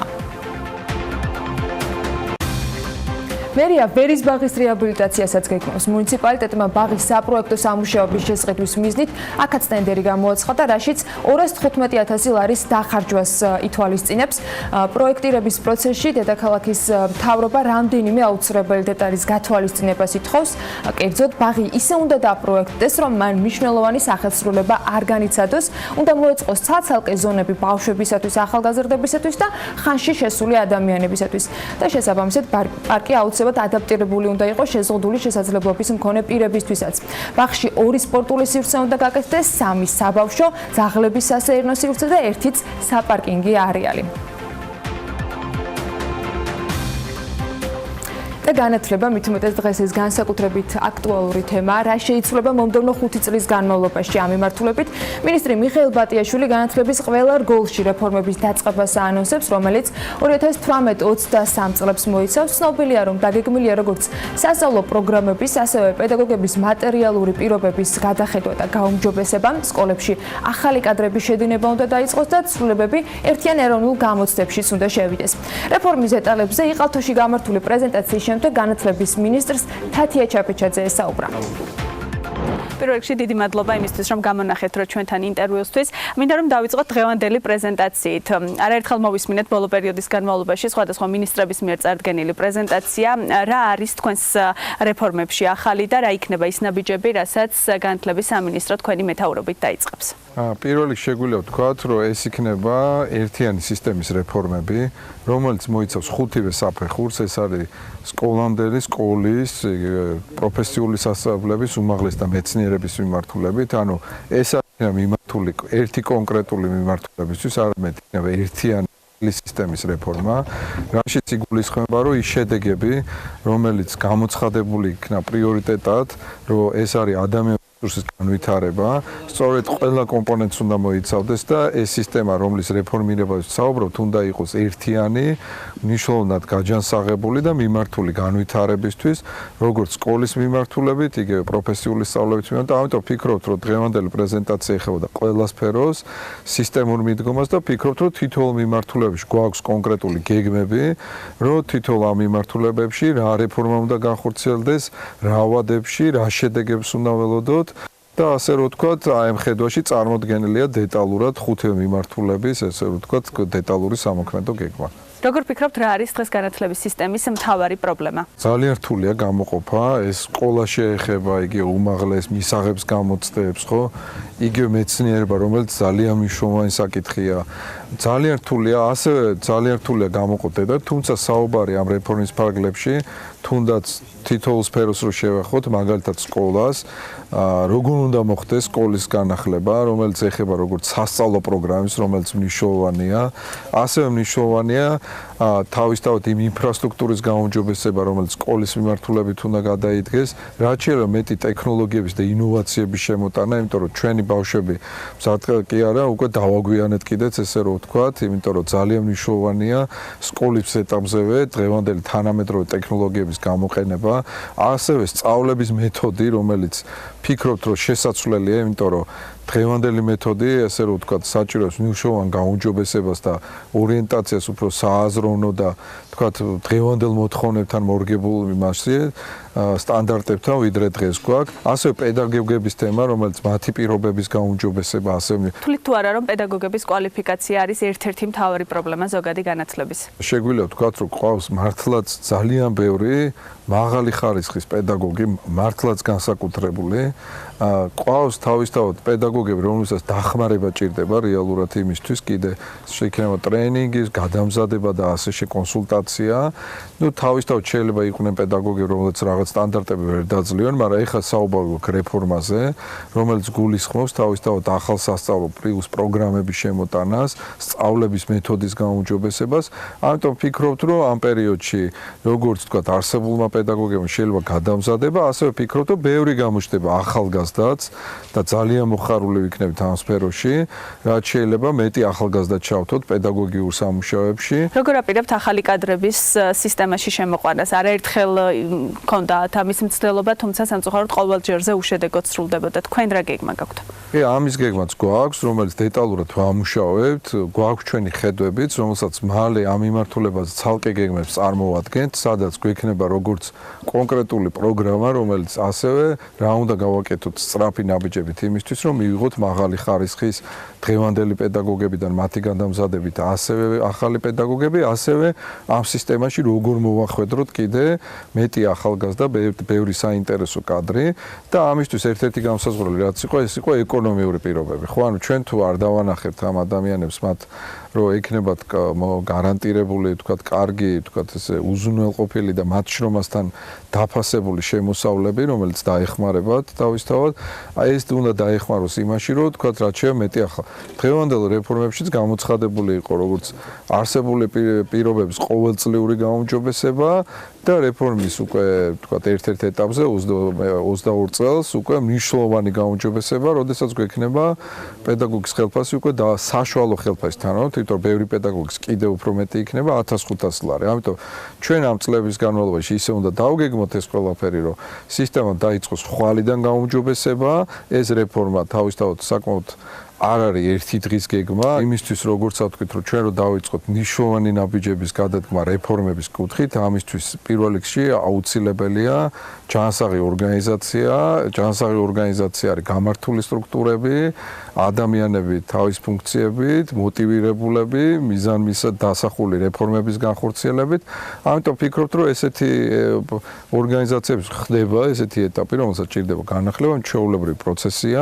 ვფიქრობთ, რომელიც კიდევ უფრო მეტი ძალისხმევით და შესაძლებლობით მოგცემს იმის შესაძლებლობას, რომ კიდევ უფრო მეტი ნაბიჯებით გადავდგათ რეფორმების მიმართულებით. ასევე პრეზენტაციის დროს ახსენეთ, რომ სტუდენტებთან ერთად უნივერსიტეტებსაც მიეცემათ მათი არჩევის საშუალება. რაც სრულებებს გეგმავთ? რაიმე ძირეული იცვლება ერთიან ეროვნულ გამოცდებში თუ როგორ იქნება თქვენი მიდგომა? პირველ რიგში უმაღლეს მიმართულებით იქნება რეფორმები, რომელიც გამიზნული იქნება, რომ რაც შეიძლება მეტი სინქრონიზაცია მოხდეს ევროპის განათლებასთან. ანუ ამაში რა იგულისხმება? ანუ ის სტანდარტები, რომელიც არსებობს ევროპულ სივრცეში, ჩვენ უნდა გავხდეთ ევროპის ნაწილი, ეს მიზანი გვაქვს. ანუ შესაბამისად განათლებაში იგი უმაღლესების მიმართულებით, ეს არის ავტორიზაცია, აკრედიტაცია და ბევრი საკითხი, რომელიც თავისთავად მიმართული უნდა იყოს იმისთვის, რომ რაც შეიძლება მეტი ევროპული სტანდარტი შემოვიტანოთ, რომელიც მოგცემს საშუალებას, რომ ძალიან ამაშიც დიდ დრო არა გვაქვს, იმიტომ ვფიქრობთ, რომ წელი და ნახევარს ჩვენ უნდა შევძლოთ ის, რომ უკვე მივაღწიოთ ამ სტანდარტებს, რაც ასევე მნიშვნელოვანი ნაბიჯია და რაც შეეხება ეროვნულ გამოცდებს, ეს უკვე შეფასების შემდგომი მუშაობის ეტაპია, რამე საჭიროებს თუ არა გაუმჯობესებას, მაგრამ ერთი ვიცით, რომ რაც შეგვიძლია შევპირდეთ, რომ 2020 წლისთვის მოხდება წინასწარ განსაზღვრა და გვექნება რეფორმირებული ახალი შეფასების სისტემა, რომელიც ფიქრობთ, რომ კიდევ უფრო იქნება გაუმჯობესებული. ძალიან დიდი მადლობა, წარმატებებს გისურვებთ. დღეს კიდევ ერთი ძალიან საინტერესო პრეზენტაცია გულოდება, როგორც დაგვირდით, ამჯერად ჰაერში ტყვის შემცველობასთან დაკავშირებულ თემაზე გეგმავთ საუბრის გაგრძელება. სტატისტიკის ეროვნული სამსახური გაეროს ბავშვთა ფონდთან ერთად მოსახლეობის მასშტაბურ კვლევას იწყებს, რომლის მიზანიც ქვეყანაში ოჯახების, ქალების და ბავშვების მდგომარეობის შესახებ მნიშვნელოვანი მონაცემების შეგროვებაა. კვლევა საქართველოში 20 სექტემბრიდან დაიწყება და 20 დეკემბრის ჩათვლით გაგრძელდება. ქვეყნის მასშტაბით კი 14,000-ზე მეტ ოჯახთან ინტერვიუებს, სასმელი წყლის ხარისხის დადგენას და 2-დან 7 წლის ბავშვების ტყვის შემცველობაზე სისხლის შემოწმებას გაითვალისწინებენ. რატომ ახლა და რატომ საერთოდ ეს კვლევა? რამდენად მძიმე შეიძლება იყოს შედეგები? როგორია მოლოდინი? ამაზე სტუმრებთან ერთად ვისაუბრებთ. გოგიტა თოდრაძე, საქსტატის აღმასრულებელ დირექტორს და თინა ბაუმს, გაეროს ბავშვთა ფონდის სოციალური პოლიტიკის სპეციალისტს მასპინძლობთ. მოგესალმებით. მადლობა სტუმრობისათვის. ის დასტაბილდება მომჩება, რომ ამ პრობლემას იმდენად რაღაცა ალყა ერთმევა, რომ მე მგონი რაღაცა გვეშველება და უნდა ეშველოს. ვიზიარებ ჩემ ოპტიმიზმს, დილა ადრიან. უნდა გვეშველოს. მე პირველ რიგში ამ კვლევისგან ველოდები ძალიან ყბადაღებულ კითხვაზე პასუხს, გიორგი, რომელიც მუდმივად არის საჯილდაო ქვა. რეალურად არის თუ არა ტყვის შემცველობა პრობლემური ქვეყანაში და ხშირად სპეკულირების საგანიც ხდება ხოლმე, რომ ყველა ორგანიზაცია, რომელიც დაკავშირებული არის, ან კომპანია დაკავშირებული არის შესაძლო პრობლემის სათავესთან, ან ამის შემოწმებასთან განსხვავებულ ინფორმაციას გვაწვდის. თქვენგან მაინტერესებს კომპეტენციის პრობლემებში გოგიტა და თინა გვეტყვიან ამაზე. თქვენგან მაინტერესებს თქვენი ამ კვლევის ჩატარების მიზანი არის თუ არა ამ კითხვაზე ზუსტი პასუხი და ელემენტარულად ამ დროისათვის კონკრეტული წერტილის დასმა იმასთან დაკავშირებით დღეს გვიდგას თუ არა ეს პრობლემა ტყვის სისხლში შემცველობასთან დაკავშირებით. სალამი, კიდევ ერთხელ დიდი მადლობა მოწვევისათვის. როგორც მოგეხსენებათ, ეს მიქსი, ანუ მრავალინდიკატორული კლასტერული კვლევა, ეს არის გლობალური კვლევა, რომელიც მხოლოდ საქართველოში არ ხორციელდება. უკვე 109 ქვეყანაში არის განხორციელებული, 90 წლებიდან მოყოლებული და 300-ზე მეტი კვლევა არის განხორციელებული. საქართველოს კვლევა განსაკუთრებით კომპლექსურია, იმიტომ რომ დაემატა ტყვის კომპონენტი. კვლევა არის მრავალფეროვანი, ძალიან ბევრი ინფორმაციას მოგცემს, მათ შორის მდგრადი განვითარების მიზნები შესახებ, რომელიც ასევე ძალიან მნიშვნელოვანი პრიორიტეტია ქვეყნისათვის. რაც შეეხება ტყვიას სისხლში, აქ ჩვენი მიზანია, რომ დავადგინოთ პრევალენტობა, ანუ გავრცელების მაჩვენებლები ბავშვებში. წყაროებზე ჩვენ აქ საუბარი არ გვექნება კვლევის ფარგლებში და გვექნება უბრალოდ დავადგინოთ მაჩვენებელი რასთან გვაქვს საქმე, რა მაჩვენებელთან. საინტერესო მეთოდოლოგია და ის გეოგრაფიული არეალი. ერთი შეხედვით მთელი საქართველოს მოცვა, მაგრამ მეორეს მხრივ როგორ ირჩევთ ადგილებს, არის თუ არა გათვალისწინებული იგივე გარემოს დაცვის სამინისტროს მიერ შემუშავებული თუ დამუშავებული მონაცემები, ან რა პრინციპით ხდება ამ შემთხვევაში შერჩევა საკვლევი ობიექტების. მოგესალმებით, მივესალმები მთელი მაყურებელს, მადლობას გიხდით მოწვევისთვის. მოკლედ შერჩევა ხორციელდება მეცნიერულად დასაბუთებული და საერთაშორისო აღიარებული მეთოდების საფუძველზე. ამ შემთხვევაში სახეზე გვაქვს ორსაფეხურიანი სტრატიფიცირებული შერჩევა, ანუ მთელი ქვეყნის ტერიტორია პირველ ეტაპზე იყოფა სააღწერო უბნებად, დაახლოებით 12,000 სააღწერო უბნად. ჯერ პირველ ეტაპზე ხორციელდება რეგიონების მიხედვით სააღწერო უბნის შერჩევა, სხვადასხვა კრიტერიუმის, სხვადასხვა პარამეტრის გათვალისწინებით, ხოლო შემდეგ თითოეული სააღწერო უბნიდან ხორციელდება შემთხვევითი მეთოდის მიხედვით გამოსაკვლევი შინამეურნეობების გამოკვლევა. ანუ როგორც თქვენ ახსენეთ, 14,000 შინამეურნეობა შერჩევაში, უნდა აღინიშნოს, რომ დაახლოებით ამ 12,000 სააღწერო უბნიდან 700 უბნის შერჩევა ხორციელდება და თითოეულ უბანში 20 შინამეურნეობა გამოიკითხება. უნდა აღინიშნოს, რომ ეს მეთოდი და ეს ზომა საკმაოდ მაღალი ხარისხის შედეგებს აძლევს, მათ შორის რეგიონების დახასიათების შესაძლებლობასაც იძლევა, გამომდინარე იქიდან, რომ ინფორმაცია ჩამოთვალე, რომელიც ამ კვლევის შემდეგ უკვე ხელმისაწვდომი გახდება. ეს არის წყლის ხარისხი, გამოკითხვა და სისხლთან დაკავშირებული. რას მოდი თქვენ გითხარით უფრო მოკლედ პირველ რიგში რა რიგში ინფორმაციას მივიღებთ? პირველ რიგში აღნიშნული კვლევის შედეგად ჩვენ გვეცოდინება მონაცემები ოჯახების მდგომარეობის შესახებ, განათლების, ჯანდაცვის მდგომარეობა, ბავშვის მზრუნველობა, ადრეული ქორწინება, ენერგორესურსების მოხმარება მათ შორის, ინფრასტრუქტურა, გარემოს დაცვა, გარდა ამისა კითხვარში სპეციალური მოდულის სახით არის წარმოდგენილი იძულებით გადაადგილებული პირთა შესახებ ინფორმაცია, ასევე ეთნიკური ჯგუფებს მოიცავს გამოკვლევა. და უნდა აღინიშნოს ზოგადად, რომ როგორც თქვენ აღნიშნეთ, ეს საუკეთესო საშუალებაა კვლევა, რომ წყლის ხარისხი დადგინდეს მაშინ ნაწლავის ჭრილის შემცველობასთან დაკავშირებით და ყოველი მეოთხე ოჯახის გამოკვლევა ხდება ამ თვალსაზრისით და ასევე 2-დან 7 წლამდე ასაკის 1500-მდე ბავშვს გამოვიკლებთ, რომელიც მოგცემს შესაძლებლობას განსაზღვროთ ბავშვების სისხლში წყლის შემცველობა. რამდენ ხანში შერჩევის პრინციპი როგორ იქნება? ანუ საერთაშორისო დაღიარებული ნორმები არის. არა, ვთქვათ იქნება თუ არა იმის საშუალება, რომ მოყვნენ ეს ადამიანები იგივე ენთუზიაზმით ამ იმას, ანუ 1500-ია საუბარი ალბათ მინიმუმ გასაგებია და ანუ თქვენი შეარჩევთ არის უკვე წინასწარი მზაობა. რა თქმა უნდა, ინსტრუქცია ამისი არსებობს. კონკრეტულად განსაზღვრულია უკვე სია იმ 14000 შინამეურნეობის, რომელიც უნდა იქნეს გამოკითხული.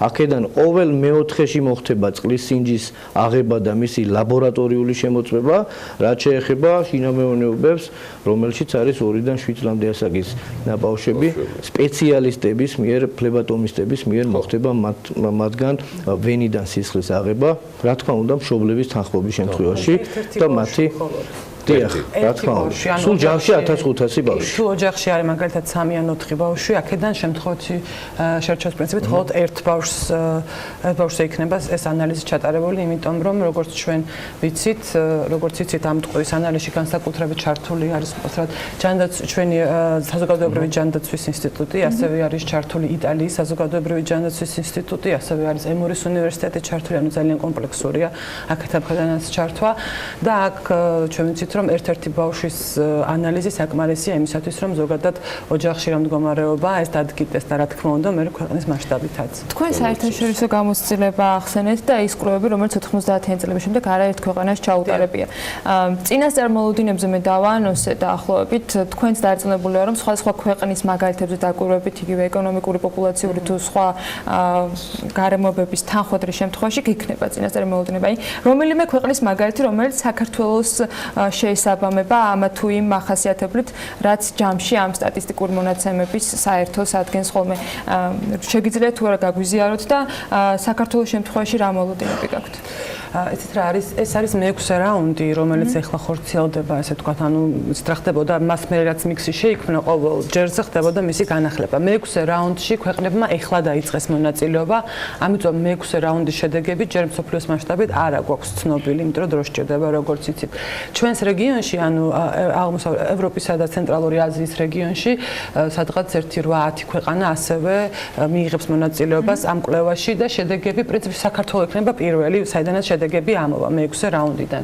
და ჩვენი მოლოდინები არის მრავალნაირი, იმიტომ რომ როგორც უკვე ბატონმა გოგიტამ თქვა, კვლევა ძალიან ბევრი ინფორმაციას გვაძლევს, მათ შორის ბავშვის განვითარებაზე, აღზრდაზე, ოჯახების მდგომარეობაზე, ქალების მდგომარეობაზე, ასევე ძალიან მნიშვნელოვანი არის, რომ აღვნიშნო, რომ ამ კვლევის ნაწილი არის კაცების კითხვარი არის ცალკე და მინდა ვიცარგებლო თქვენი ეთერით და მოვუწოდო კაცებს, ვისთანაც მოხდება თქვა ამ ინტერვიუს ჩატარება, რომ მიიღონ მონაწილეობა, იმიტომ რომ ძალიან მნიშვნელოვანია ვიცოდეთ მათი შეხედულებები და მათი მდგომარეობა. იმიტომ იყო გოგიტას რო კითხე, რომ რამდენად არის ეს ყველაფერი, იმიტომ რომ ვიცი რა ენთუზიაზმი ბჭყალებში სტატისტიკის სამმართველოზე, დეპარტამენტზე ინფორმაციის მიწოდების არა ვარ ხოლმე ინტერვიუერებზე მაღალი აზრის, ეს ჩემი პირადი მოსაზრებაა, მე ამისი უფლება მაქვს და მინდა რომ უფრო მეტად აქტიურები. ზოგადად უნდა აღვნიშნო, რომ რესპონდენტის მხრიდან გამოპასუხებას ძალიან დიდი მნიშვნელობა აქვს კვლევის შედეგების მაღალი ხარისხის უზრუნველყოფის მიზნით და მათ გულწრფელ პასუხებზე ძალიან ბევრი რამ არის დამოკიდებული, აქედან გამომდინარე, ნამდვილად მნიშვნელოვანია მათი მხრიდან თანამშრომლობა. ინტერვიუერებთან დაკავშირებით მინდა ასევე მოგახსენოთ, რომ ინტერვიუერების ტრენინგი ან მომზადება სავალე სამუშაოებით უკვე 1 თვის განმავლობაში მიმდინარეობს. პრინციპში ეს კვლევა თავისი კომპლექსურობით და მასშტაბით ალბათ მხოლოდ აღწერას ჩამოუვარდება და მაშინაც კი თვითონ ტრენინგის ტრენერებად საერთაშორისო და ადგილობრივი ექსპერტები არიან. ინტენსიური ტრენინგი მიმდინარეობს, ასე რომ შეიძლება ითქვას, რომ ინტერვიუერები მაღალი პროფესიონალიზმით არიან შერჩეულები კონკურსის შედეგად. რა თქმა უნდა, ეგ ძალიან მნიშვნელოვანია. ბოლო კითხვა მაქვს, რა დროის განმავლობაში იქნება ვალიდური ეს მონაცემები, რამდენ ხანში დაგჭირდებათ განმეორებითი კვლევის ჩატარება და როდის ველოდოთ პირველად შედეგებს? პირველადი შედეგები, წინასწარი შედეგები იქნება იანვრის ბოლოს, ხელმისაწვდომი, ხოლო საბოლოო შედეგები გაზაფხულზე, სავარაუდოდ მარტის ბოლოსკენ იქნება ხელმისაწვდომი. ზოგადად, მსგავსი ტიპის კვლევის ჩატარება ყოველ წელს არ არის რეკომენდირებული. შეგვიძლია ჩავატაროთ რამდენიმე წელიწადში ერთხელ, ზოგადად 7-8 ან 10 წელიწადში ერთხელ და ამ შედეგები თვისარგებლოთ ამ გრძელვადიან პერიოდზე. ან ძალიან მნიშვნელოვანი ინფორმაციას ველოდებით, რომელიც მომდევნო რამდენიმე წლის განმავლობაში დარწმუნებული რომ ყოველთვის იქნება ერთგვარი გზამკვლევი. გოგიტას რო შევხვდებით, მაგის პირობად. მადლობა სტუმრობისათვის. დიდი მადლობა. ინტერვიუერებს წარმატებები რესპონდენტებსაც იაქტიურეთ თხოვნა მაქვს და ურთიერთობებით საქსტატთან, ურთიერთობებით არა მხოლოდ ამ პროექტის პარალელში, ზოგადად აქ სხვა ტიპის ენთუზიაზმია საჭირო საიმისოდ რომ საბოლოო ინფორმაცია, რომელსაც ეს დეპარტამენტი გადასცემს, იგი უმნიშვნელოვანესია ქვეყნისთვის, ალბათ გადამწყვეტად მნიშვნელოვანია და ამ კონკრეტულ კვლევაშიც თქვენი ჩართულობა, მე გულზე მღიჯი არ იტყავთ სისხლის შემცველობა, ისე ტყუის შემცველობა სისხლში და ბევრი სხვა თამდები იაქტიურეთ ამ და ყველა სხვა კვლევაში. ურმესი მადლობა გოგიტა თოდრაძეს მომბრძანებისთვის, იგი საქსტატის აღმასრულებელი დირექტორი გახლავთ და თინა ბაუმს გაეროს ბავშვთა ფონდი, იგი სოციალური პოლიტიკის მიმართულებას წარმოადგენს, მისი სპეციალისტია. სტუმრებს გავაცილებ და სულ მალე დაგიბრუნდებით სარეკლამო მცირედი პაუზის შემდეგ. ამინდის პროგნოზის სპონსორია SEU დეველოპმენტი.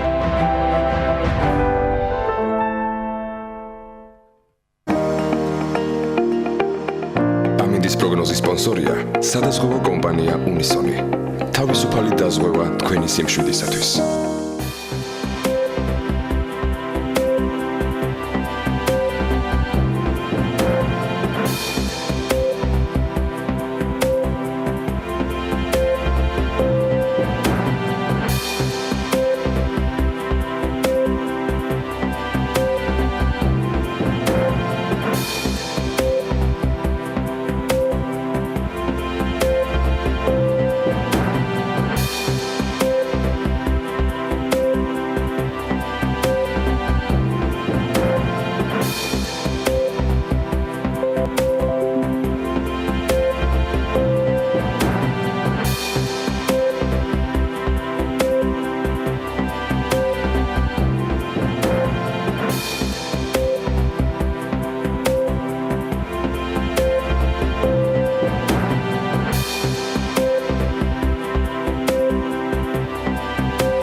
ამინდის პროგნოზის სპონსორია SEU დეველოპმენტი.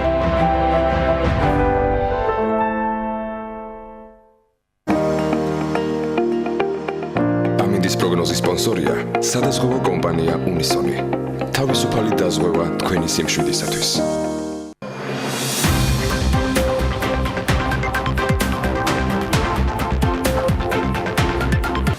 ოქტომბერში თელავში კიდევ ერთ ტექნოპარკი უნდა გაიხსნას. ამ დროისთვის სამუშაოები იმისთვის, რომ დაანონსებული გახსნა დათქმულ დროს შედგეს, აქტიურ რეჟიმში გრძელდება. ადგილზე გასულ კვირას ტექნოლოგიების სააგენტოს თავმჯდომარის მოვალეობის შემსრულებელიც ჩავიდა. ნავთან დილ კასრაძემ ახლა სტუდიაში გვერდება, რომელთან ერთადაც სიახლეებს ამ სატელევიზიო სეზონზე დავიწყებთ და ზაფხულსაც შევაჯამებთ. მოგესალმებით ბატონო ავთო, მადლობა სტუმრობისათვის. თელავით დავიწყოთ, იმიტომ რომ ამაზე ბოლო ახალ ამბებს ველოდებით. გარკვეულწილად სექტემბრის ბოლოს ველოდებოდით გახსნას, მაგრამ რაღაცა კორექცია მაინც განიცადა ამ თარიღმა. კიდე გადაიხედება თუ არა ოქტომბერში გახსნის თარიღი. მოგესალმებით პირველ რიგში მივესალმებით თქვენს მაყურებელს. კიდევ ერთხელ მინდა გამოვთქვა პატივისცემად და დიდი მადლობა იმ ხარდაჭერისთვის, რომელსაც თქვენი ტელევიზია მუდმივი კომუნიკაციისთვის თქვენი ტელევიზია მხარს უჭერს საქართველოს ტექნოლოგიურ ინოვაციებს, ახალგაზრდა მეწარმეებს, ინოვაციური იდეებით შეპყრობილ და განმახორციელებელ ადამიანებს, შესაბამისად ჩვენთვის ძალიან მნიშვნელოვანია ის, რომ თქვენ მუდმივად მზად ხართ ჩვენი თემები მიაწოდოთ ქართულ საზოგადოებას. რაც შეეხება თელავში ტექნოლოგიური პარკის გახსნის საკითხი, სამუშაოები ინტენსიურად მიმდინარეობს. ფაქტიურად კვირაში რამდენჯერმე გვიწევს ჩასვლა, იმიტომ რომ მუდმივად პროცესების ჭირდება მონიტორინგი, თუმცა მაქსიმალურად ვცდილობთ, რომ სექტემბრის ბოლოს გაიხსნას. სამწუხარო ფაქტი ის მოხდა, რომ როდესაც მოგეხსენებათ 2 კვირის წინ სეტყვა დაატყდა თავს თელავის და ახმეტის რეგიონს ძალიან დაზარალდა სამშენებლო პროცესები და მოგვიწია მთლიანად ახალი სამუშაოების ჩატარება, მათ შორის მთლიანად კარფანჯრების გამოცვლა და ასე შემდეგ, თუმცა მაინც ვფიქრობთ, რომ ჩვენ ყველანაირად მზად ვართ და გეგმაში გვაქვს ფაქტობრივად. არა, შენობა იყო, ძველი შენობა იყო, ურალოდ მიმდინარეობს ახლა სარემონტო სამუშაოები.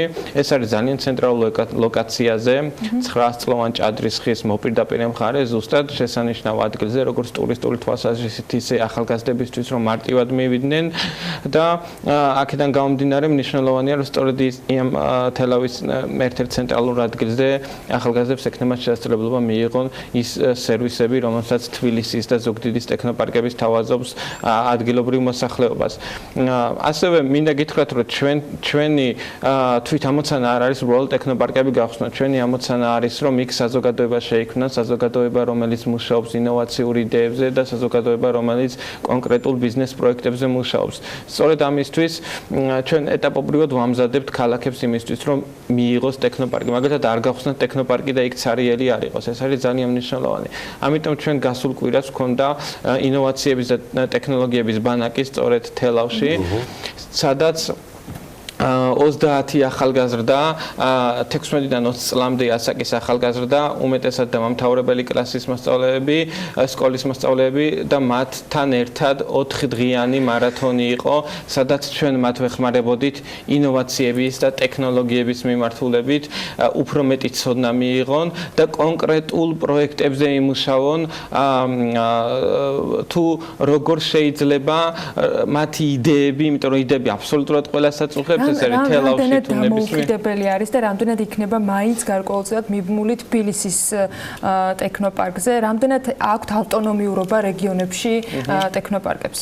ნამდვილად აქვთ ავტონომია, თუმცა არის რა თქმა უნდა ცენტრალურ თბილისის ოფისზე მიბმული, იქიდან გამომდინარე, რომ თბილისის ტექნოპარკს აქვს ყველაზე დიდი ცოდნა და სწორედ თბილისის ტექნოპარკში იგეგმება ძირითადი მიმართულებები, რომლითაც უნდა განვითარდეს როგორც ზუგდიდის ტექნოპარკი, ასევე თელავის ტექნოპარკი და სხვა ნებისმიერი ახალი ტექნოპარკები, რომელიც გაიხსნება. და ერთ-ერთი შემდეგი არის ბათუმი. შემთხვევით ზაფხულში, სანამ ჩვენ სატელევიზიო შესვენებაზე ვიყავით, თვალყურს ვადევნებდით თქვენს რეგიონალურ გასვლებს. მე როგორც ხვდები, აქტიურ ფაზაშია გადასული ბათუმის ინფრასტრუქტურაც, მაგ ობიექტზეც თუ შეიძლება ავტორიოდ სიტყვით გითხრათ. ნამდვილად ბათუმი პირველ რიგში არის ჩვენთვის ძალიან პრიორიტეტული ქალაქი, იმიტომ რომ ჩვენი ახალგაზრდობის, ჩვენი ნიჭიერი ადამიანების უდიდესი ნაწილი ასევე აჭარის რეგიონში არის თავმოყრილი და მნიშვნელოვანია, რომ მათი პოტენციალი მაქსიმალურად იქნას გამოყენებული ქვეყნის ეკონომიკის განვითარებისთვის და სწორედ ამიტომ ჩვენ ძალიან კარგ შეთანხმებას მივაღწიეთ ბათუმის უნივერსიტეტთან და მინდა ასევე დიდი მადლობა გადაუხადო მის რექტორს ბატონ მერაბ ხალვას, რომლის აქტიური მხარდაჭერითაც ჩვენ გადმოგვეცემა ახალ საუნივერსიტეტო კომპლექსში შენობის გარკვეული ნაწილი, ეს არის საუბარი პირველ ორ სართულზე, სადაც ტექნოლოგიური პარკი უკვე ბათუმის მოსახლეობისთვისაც იქნება ხელმისაწვდომი მთელი სრული დატვირთვით, რასაც უზრუნველყოფს თბილისის ტექნოლოგიური პარკი და მნიშვნელოვანია სწორედ ეს, რომ უნივერსიტეტთან ფინტექთან თანამშრომლობა არის ყველაზე საუკეთესო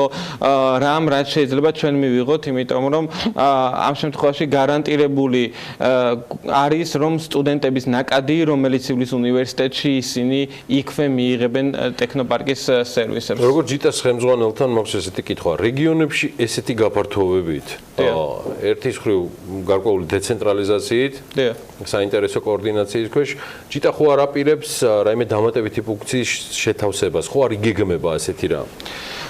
ჩვენ ამ შემთხვევაში ვფიქრობთ, რომ გაფართოება უნდა მოხდეს მხოლოდ დიდ ქალაქებში. და აღარ ვაპირებთ იქინა გამომდინარე რომ სოფლიო ბანკთან ბოლო მოლაპარაკებები, საქართველოს მთავრობასთან მოლაპარაკებები, ასევე განათლების სამინისტროში დაგეგმილი ძალიან საინტერესო რეფორმები, რომელიც თვითონ სკოლებშივე მოიცავს ინოვაციების კომპონენტს, უკვე უზრუნველყოფს ის, რომ პატარა ქალაქებში მხოლოდ სკოლების ბაზაზე შეიძლება იყოს პატარა ინოვაციური მიმართულებები და შემდგომი ეტაპი უკვე არის დიდი ქალაქები, სადაც უკვე კონკრეტულ ბიზნეს პროექტებზე მოხდება მხარდაჭერა, მათი აქსელერაცია, მათი ინკუბაცია და საბოლოოდ მაღალ ტექნოლოგიური და გლობალური პოტენციალის მქონე ინოვაციური პროდუქტების ჯერ საქართველოს ბაზარზე ვალიდაცია და შემდეგ გლობალურ ბაზარზე გატანა. ის ჯაჭვი, რომელიც უნდა დაიწყოს სკოლიდან პირველადი განათლების მიღებიდან, რომელიც განათლების და მეცნიერების სამინისტრო არის ძალიან აქტიურად ჩართული და ამ მიმართულებით რეფორმები კიდევ მეტი იგეგმება და შემდგომი მიმართულება არის უკვე ბიზნესის მხარე და ბიზნესის მხარი არის ის, სადაც ტექნოპარკმა უნდა ითამაშოს ძალიან წამყვანი როლი და ეს ტექნოლოგიები და ინოვაციები გაიყვანოს ბაზარზე. ჩვენ არ გამოგრჩება, მაგრამ თქვენც არ გამოგვაპაროთ სიახლეები. ნამდვილად ჩვენ ყოველთვის მზად ვართ, რომ ის სიახლეები, ის ახალი ინიციატივები, რომელიც არის მუდმივად დაგეგმილი, მუდმივ რეჟიმში ვიყოთ კომუნიკაციაში ქართულ საზოგადოებასთან. ამისთვის არის BMG-ის პლატფორმა შექმნილი, რომ ავთანდილ კასარაძეს ინოვაციების ტექნოლოგიების სააგენტოს თავმჯდომარის მოვალეობის შემსრულებელს და ამ ტიპის პროექტებს დაეთმოს მუდმივად ეთერი. მადლობა ავთოს. ეთერს კიდევ ერთი საინტერესო ამბის ანონსით გავაგზავნებ. დიახ, ანონსით, ერთგვარად ანონსების დღე გამოდის ორშაბათი 20-22 სექტემბერი. Check-in Georgia's ფარგლებში ბათუმში საერთაშორისო სარეკლამო ფესტივალი Ed Black-ი გაიმართება.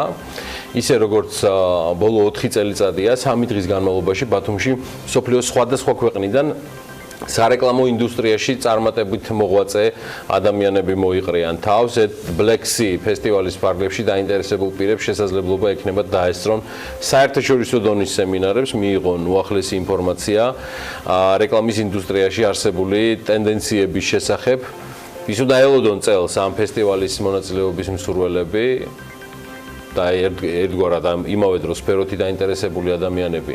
ამას უკვე თამარ ცინცაძე გვეტყვის. თამარი Ed Black-ის რეკლამის საერთაშორისო ფესტივალის აღმასრულებელი დირექტორია. მე მას მივესალმებ. თამარ, დიდი მადლობა თქვენი დროისთვის, რომ ხართ ჩვენთან ერთად დილა მშვიდობის.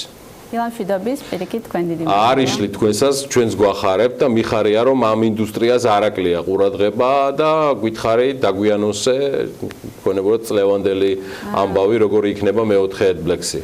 ხო, როგორც თქვენ სწორად ახსენეთ, მეოთხე წელია, რაც ამ ფესტივალს ვაკეთებთ ბათუმში, ყოველ წელს იზრდება, ვითარდება და წლევანდელი ფესტივალისგან ძალიან დიდი მოლოდინები გვაქვს, იმიტომ რომ მთელი წელი ვმუშაობდით იმაზე, რომ საინტერესო პროგრამა შეგვექმნა და ის სპიკერები, რომლებიც გაგვიზიარებენ თავიანთ გამოცდილებას ამ ფესტივალზე, ყოფილიყვნენ ძალიან მაღალი რანგის და რაც შეიძლება მრავალფეროვანი, ასე ვთქვათ, სხვადასხვა ქვეყნიდან. საბედნიეროდ გამოგვივიდა წელს ეს და გვაყოლებიან სპიკერები ამერიკის შეერთებული შტატებიდან, ბრიტანეთიდან, ესპანეთიდან, რუმინეთიდან და ასე შემდეგ.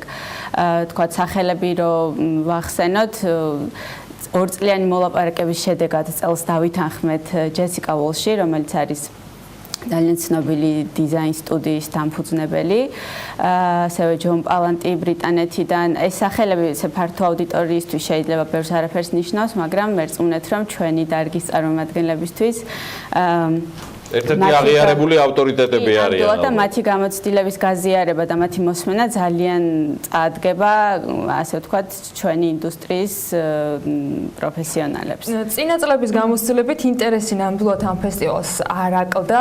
წელს ფაქტობრივად კვირის ბოლოდან უკვე მასპინძლობა იწყება. როგორი არის დასწრების მსურველთა ინტერესი? არის თუ არა დარჩენილი შანსი მათ, ვინც დააგვიანა რეგისტრაცია და ამ ფესტივალში მონაწილეობის სურვილი დაიკმაყოფილონ რამენაირად და როგორ შეიძლება რომ თქვენთან კომუნიკაცია შედგეს ამ ნაწილში? დიახ, ხუთშაბათიდან იწყება, უკვე ხუთშაბათს დილას დაიწყება სემინარები და შაბათს ღამე დასრულდება დაჯილდოების ცერემონიალით და უწყვეტ რეჟიმში იქნება ამ 3 დღის განმავლობაში სემინარები, ვორქშოპები და სხვადასხვა საინტერესო აქტივობები.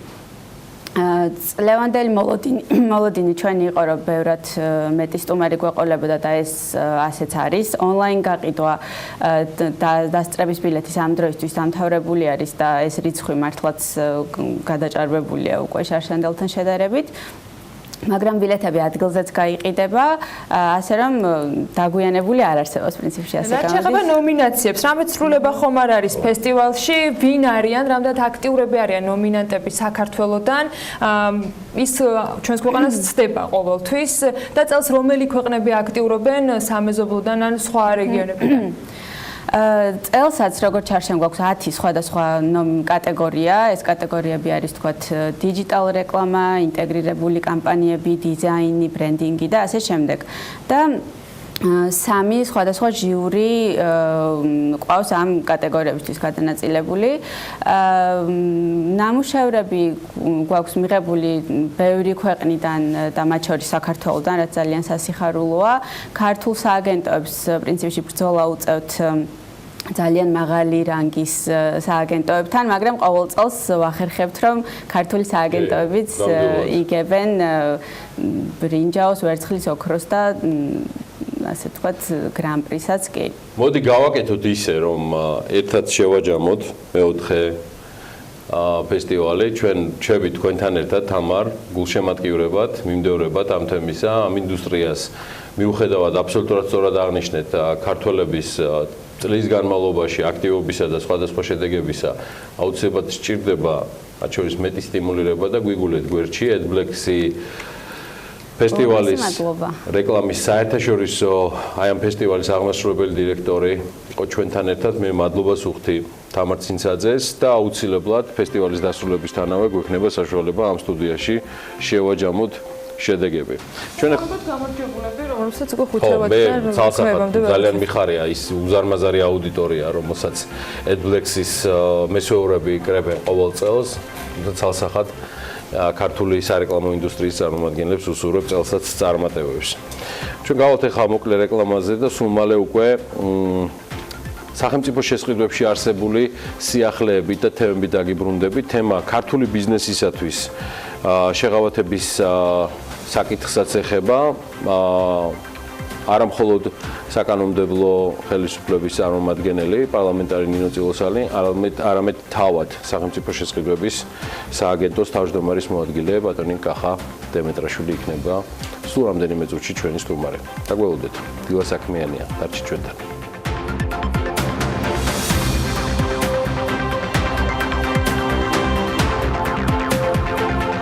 ქართული ბიზნესისათვის სახელმწიფო შესყიდვებში შეღავათების საკითხი დროებით შეჩერდა. კითხვაზე რატომ სახელმწიფო შესყიდვების სააგენტოს თავმჯდომარე პასუხობს, რომ საჯარო შესყიდვების მიმართულებით ევროკავშირის კანონმდებლობა ბიზნესისათვის თავისუფალი კონკურენციის პირობებს ითვალისწინებს. თუმცა ეს ერთადერთი თემა არ არის. შეხვედრაზე, რომელიც რამდენიმე დღის წინ შედგა, მათ შორის დღევანდელი ხელისუფლება აღიარებდა პრობლემას, რომ სახელმწიფო შესყიდვების არსებული ფორმები კორუფციის შესაძლო რისკებს მაინც აჩენს. სახელმწიფო შესყიდვების კანონმდებლობაში არსებულ გამოწვევებზე ვისაუბრებთ ახლა საქმიანი დილის სტუდიაში. მას მისლობთ ნინო წილოსანს, საქართველოს პარლამენტის წევრს და კახა დემეტრაშვილს, შესყიდვების სააგენტოს თავმჯდომარის მოადგილეს. მოგესალმებით. მადლობა სტუმრობისათვის. გასულ კვირაში პრინციპში საქმის კურსის მაყურებელმა ამ შეხვედრის დეტალები სრულად მოისმინა და გაეცნო, რა ხდებოდა, რა გამოწვევებზე იყო საუბარი. მინდა სტუდიაში დღეს უკვე ამ შეხვედრის დასრულების შემდეგ შედეგებზე ვისაუბროთ და იმ გეგმებზე, რომელიც ამ კანონმდებლობაში, მათ შორის შესაძლო რისკების არსებობის, ვთქვათ, სრულად აღმოფხვრას უკავშირდებოდეს. რა შეიძლება გაკეთდეს იმისათვის, რომ ვინმეს კეთილსინდისიერს არ ქონდეს შესაძლებლობა სახელმწიფო შესყიდვებში რაიმე კორუფცია არსებობდეს. ბიჯოს მაგარი სტარტი გაქვს, ნინო დავიწყოთ დილამშვიდობის. დილამშვიდობის, მოგესალმებით. თემა, რომელზეც მუდმივად მიდის საუბარი და მუდმივად არის. ეს მუდმივი გამოწვევა დარჩება, მაგრამ ამაზე მე. მოგესალმებით, დიდი მადლობა დღეს მოწვევისთვის ამ მნიშვნელოვან საკითხზე. უპირველეს ყოვლისა მინდა ჩვენ შვილებს მიულოცო სასწავლო წლის დაწყება და წარმატებული წელი ვუსურვო. რაც შეეხება სახელმწიფოს შესყიდვებს, გეთანხმებით, რომ ძალიან მნიშვნელოვანი სფეროა და სწორედ ამიტომ ჩვენი მხრიდანაც მოხდა განსაკუთრებული ყურადღების გამახვილება ამ თემაზე. თქვენ იცით, რომ ბოლო წლების მანძილზე ბევრი მნიშვნელოვანი ცვლილება განხორციელდა იმისთვის, რომ ეს სისტემა მეტნაკლებად სრულყოფილებისკენ წასულიყო, თუმცა რა თქმა უნდა, მუდმივი გამოწვევა დარჩება ის რისკები, რომელიც ზოგადად მთელ მსოფლიოში არსებობს სახელმწიფო შესყიდვების კუთხით და ამ ცვლილებებზე და ასე ვთქვათ, იმ ინიციატივებზე, რომელიც შესყიდვების სააგენტოს ჰქონდა ბატონი კახა ჩემზე უკეთესად ისაუბრებს. ამიტომ მე გავამახვილებ ყურადღებას იმ საკითხებზე, რომელიც დღეს დგას დღის წესრიგში ევროდირექტივებიდან და ევროკომისიის, ასე ვთქვათ, რჩევებიდან გამომდინარე და რომელზეც ამ ორდღიანი სამუშაო შეხვედრის დროს ჰქონდა საუბარი. პირველი და ძალიან მნიშვნელოვანი ეს არის დავების საბჭოს ინსტიტუციონალური დაქვემდებარება. თქვენ იცით, რომ დღეს არსებობს და ფუნქციონირებს დავების საბჭო, რომელიც ძალიან საკმაოდ ეფექტურად ანხორციელებს თავის საქმიანობას, თუმცა იმ თანამედროვე გამოწვევების და სტანდარტების შესაბამისად დავების საბჭო უნდა იყოს სრულიად დამოუკიდებელი ინსტიტუციონალური ერთეული, როგორც განხილული იქნა პრაქტიკა გვაჩვენებს, რომ დავების საბჭო ზოგ ქვეყანაში ექვემდებარება პირდაპირ ვთქვათ სასამართლო სისტემას, ზოგ ქვეყანაში ის არის ცალკე მდგომი ინსტიტუციონალური ერთეული ანგარიშვალდებული ხშირ შემთხვევაში პარლამენტის მიმართ ან პირდაპირ პრემიერ-მინისტრის მიმართ. მოკლედ სქემა და სისტემა არის სხვადასხვაგვარი, თუმცა ჩვენი ქართული რეალობის შესაბამისად უნდა ავერჩიოთ ერთ-ერთი იმისთვის, რომ კიდევ უფრო მეტად უზრუნველყოთ ამ სფეროს დამოუკიდებლობა და ინსტიტუციონალური, ასე ვთქვათ, ცალკე მდგომობა. ამასთან ერთად კიდევ ბევრი მრავალი საკითხი იქნა განხილული, მათ შორის ძალიან საინტერესო არის ერთ-ერთი რეგულაცია, რომელიც აუცილებლად უნდა შემოვიდეს, ეს არის კომუნალური სერვისების მიმწოდებელი კომპანიების გაერთიანება სახელმწიფო შესყიდვებში. ეს ვალდებულება გვაქვს ჩვენ აღებული და აუცილებლად უნდა განვახორციელოთ, თუმცა ძალიან ბევრ ასპექტს მოიცავს, რადგან განისაზღვროს კონკრეტულად ის კომპანიები, რომელიც ჩაერთვება სახელმწიფო შესყიდვებში და გიორგი, თქვენ ალბათ ადვილად მიხვდებით, რატომ დგას ამის საჭიროება. კომუნალური სერვისების მიმწოდებელი კომპანიები, რომლებიც თავიანთ შესყიდვებს ახლა აწარმოებენ შიდა, ასე ვთქვათ, განაწესის მიხედვით და არ ექვემდებარებიან სახელმწიფო შესყიდვების ზოგად სტანდარტებს. მათი დანახარჯები რეალურად საბოლოო ჯამში ასახვას პოვებს ტარიფზე. შესაბამისად, ის ევროდირექტივები, რომელიც გვეუბნება, რომ ესე უნდა მოხდეს, სრულ ლოგიკაშია და რა თქმა უნდა, ჩვენც ყველა ვეთანხმებით. ამიტომ ბევრი ახალი გამოწვევაა, რომელიც ახალი კანონმდებლობის შექმნის პირობებში დაგვჭირდება გავითვალისწინოთ. ნინო გააკეთა შესავალი, ბატონ კახა, საკმაოდ მომცველი, სრულად. არის თუ არა DCFTA-ის ფარგლებში აღებული ვალდებულებები, როგორც თავმჯდომარე ბრძანა განაცხადა თავის დროზე ამასთან დაკავშირებით კომენტარი, უმთავრესი არგუმენტი, რის გამოც გადახედვა ცალკეული საკითხების, რაზეც თქვენ პირადად ღიად საუბრობდით BMG-ის ეთერებში, იყო ერთ-ერთი განსაზღვრელი დროში. თქვენ გულისხმობთ პრეფერენციებს ქართული ბიზნესისთვის. მოდი დავიწყოთ ციფრებით, ხო, ჩვენ ისეთ სერიოზულ ეკონომიკურ გადაცემაში ვართ და მოდი დავიწყოთ, ადრე იყო ვიწყებდით ბოდიშით, მე ციფრებით. ახლა იწყებს ციფრები. ციფრებით, იმიტომ რომ ბოლო რამდენიმე კვირის განმავლობაში რამდენჯერმე გაჟღერდა ეთერში ქართველი ბიზნესმენების წუხილი. ჩვენი ანალიტიკოსების ინფორმაციით, ჩვენი სააგენტოს ინფორმაციით, შარშან ყველა ჩატარებული 34,000-ზე მეტი ელექტრონული ტენდერი ჩატარდა და 97%-ში დაიდო ხელშეკრულება ქართულ რეზიდენტ კომპანიებთან. ანუ მხოლოდ 3%-ია არარეზიდენტი კომპანიების მიერ გამარჯვებული ტენდერები. 97% მთელი შესყიდვების მიდის ქართულ მეწარმეებთან და ქართულ ბიზნესთან. ეს რაც შეეხება პრეფერენციების საკითხს, ეს რთული საკითხია და ხშირად გესმის ხოლმე აგრეთვე ოდნავ დემაგოგიური მე ვიტყოდი ფრაზები, არაკომპეტენტური, რომ აი შეერთებულ შტატებში ესეა, ან სხვაგან ესეა. ეს ძალიან რთული თემაა და ეს პირდაპირ ესე არ არის. პირველი საერთაშორისო ხელშეკრულებებით, მსოფლიო სავაჭრო ორგანიზაციის წესებით, საჯარო შესყიდვებში მოწინავე 47 ქვეყანა, რომელიც არის გაწევრიანებული სპეციალურ ხელშეკრულებაში, ისინი მოქმედებენ ღია თავისუფალი ბაზრის პრინციპით საჯარო შესყიდვებისთვის და ბუნებრივია არსად არ არის დაშვებული პრეფერენციები. რადგან თქვენ ციფრებზე გამოხვდით ყურადღება, თანხმობრივი მონაცემებით სხვა ვაქვთ ქართული კომპანიების რამდენი იყო და მათ შორის უცხოური კომპანიების. და მე რეზიდენტურა მაინტერესებს ამ შემთხვევაში, იმიტომ რომ უცხოური კომპანიებისთვის აქ კომპანიის დარეგისტრირება ეს არის 10 წუთის საქმე იუსტიციის სახლში. ამითი ხო არ იფარება, ბატონ გახა რეალურად ის წუხილი, რაც ძალიან ბევრი იურიდიულ კომპანიას ჰქონდა იგივე, თუნდაც ან აუდიტორებს, ანუ თქვენ სცემდით ამაზე ყველაფერზე პასუხს ერთის მხრივ და 97%, რომელიც თანბეჭდავია, ნამდვილად არ არის ის, რომ 3% ხმა ისმის ესე ჭექს და 97 არის ბედნიერი. მე მგონი სხვა პრობლემასთან აქვს საქმე. გიორგი, არ არის ამის საჭიროება არანაირი, იმიტომ რომ პრეფერენციის არა თქვენს კითხვას პასუხობ. თქვენს კითხვებს პასუხობ. ეხლა ანტარქტიდაზე რო არსებობდეს კომპანია, ყოველგვარი შეფერხების გარეშე ხვალე მიიღებს მონაწილეობას ქართულ ტენდერში და თუ იმას შეუძლია გაიმარჯვებს. ანუ არანაირი დამატებითი რთული ოპერაციები არ ჭირდება. ჩვენი სისტემა იცით, კანონმდებლობა და სისტემა არის უაღრესად ღია, ერთ-ერთი ყველაზე ღია მსოფლიოში და არანაირი საჭიროება არ აქვს 72 ქვეყნიდან 1700-ზე მეტი კომპანია ოპერირებს ამჟამად ჩვენს ელექტრონული ტენდერების მეშვეობით ქართულ საჯარო შესყიდვების ბაზარზე.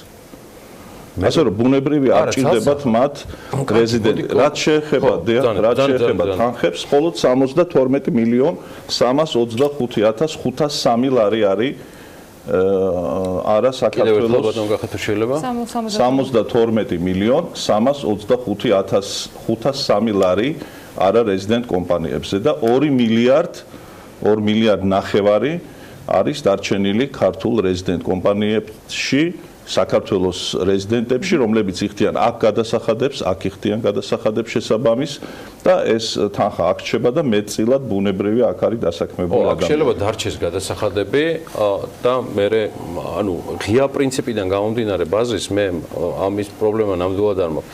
მოდი უფრო ჩავშლი ჩემ კითხვას. ფაქტია რომ მაგალითად მეფრინველეობის მიმართულებამ, რძის მიმართულებამ რაღაცები ნაბიჯები იდგმება. არის აწარმოე საქართველოს აქტივობა, რომელმაც რაღაცა ნაბიჯები გადადგა. მსხვილი შესყიდვები, რომელიც სახელმწიფო უწყებების მხრიდან ცხადდება, იქნება ეს ქართული ჯარი, ან სხვა. ხო არ გამოვიდოდა, ან ხო არ არის შესაძლებლობა, რომ ქართულ კომპანიებს მიეცეთ მეტი შესაძლებლობა საიმისოთ, რომ მე კიდევ ერთხელ ვამბობ, გადაიხედოს ფასეულობები და შეფასების კრიტერიუმები საიმისოთ, რომ მართლა აღმასვლაზე არის კომპანიები. აზერბაიჯანის ბაზარზე გაიტანეს უკვე პროდუქცია და ძალიან და ბევრათაც მირჩევნია მე მათი ხარისხის მჯერა, რომ ისინი მათ გამოყვებონ ქართული ჯარისკაცები, მაგრამ ცალსახად ხარისხის ან თუნდაც ხარჯების გაზრდის და ამიტომ მგონია, რომ ის რაზეც ნინო და კახა არიან მობზანებულნი ამაზე ვსაუბრობთ. აი აქ როგორ გავევლით, რას ფიქრობთ? გიორგი, შევეცდები რომ ახსნა თქვენ კითხვაზე ჩვენი პოზიცია. ანუ პირველი რაც არის, მე კარგად მესმის კახას, ასე ვთქვათ, პოზიცია ამ თემასთან დაკავშირებით, იმიტომ რომ კახა წარმოადგენს შესყიდვების სააგენტოს და ისინი თავიანთი რეგულაციების და კანონმდებლობის ფარგლებში ზედმიწევნით ასრულებენ თავიანთ, ასე ვთქვათ, ფუნქციებს და ამიტომ მათი პოზიცია ამ თემასთან დაკავშირებით შეიძლება არ იყოს იმდენად გლობალური, როგორცაც ვთქვათ, შენ დღეს ვამ ჩვენს წინაშე.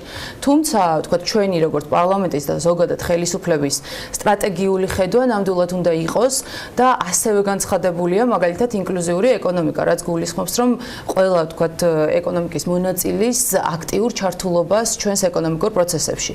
ამასთანავე იგივე სახელმწიფო შესყიდვებში ქართული წარმოების და თუნდაც მაგალითად მცირე და საშუალო ბიზნესების წახალისება. ანუ ეს უნდა მოხდეს და გაიწეროს პოლიტიკის, ასე ვთქვათ, რაკურსში, დონეზე. და რა თქმა უნდა შემდეგ უნდა პოვოს ასახვა უკვე რა თქმა უნდა სახელმწიფო შესყიდვებში.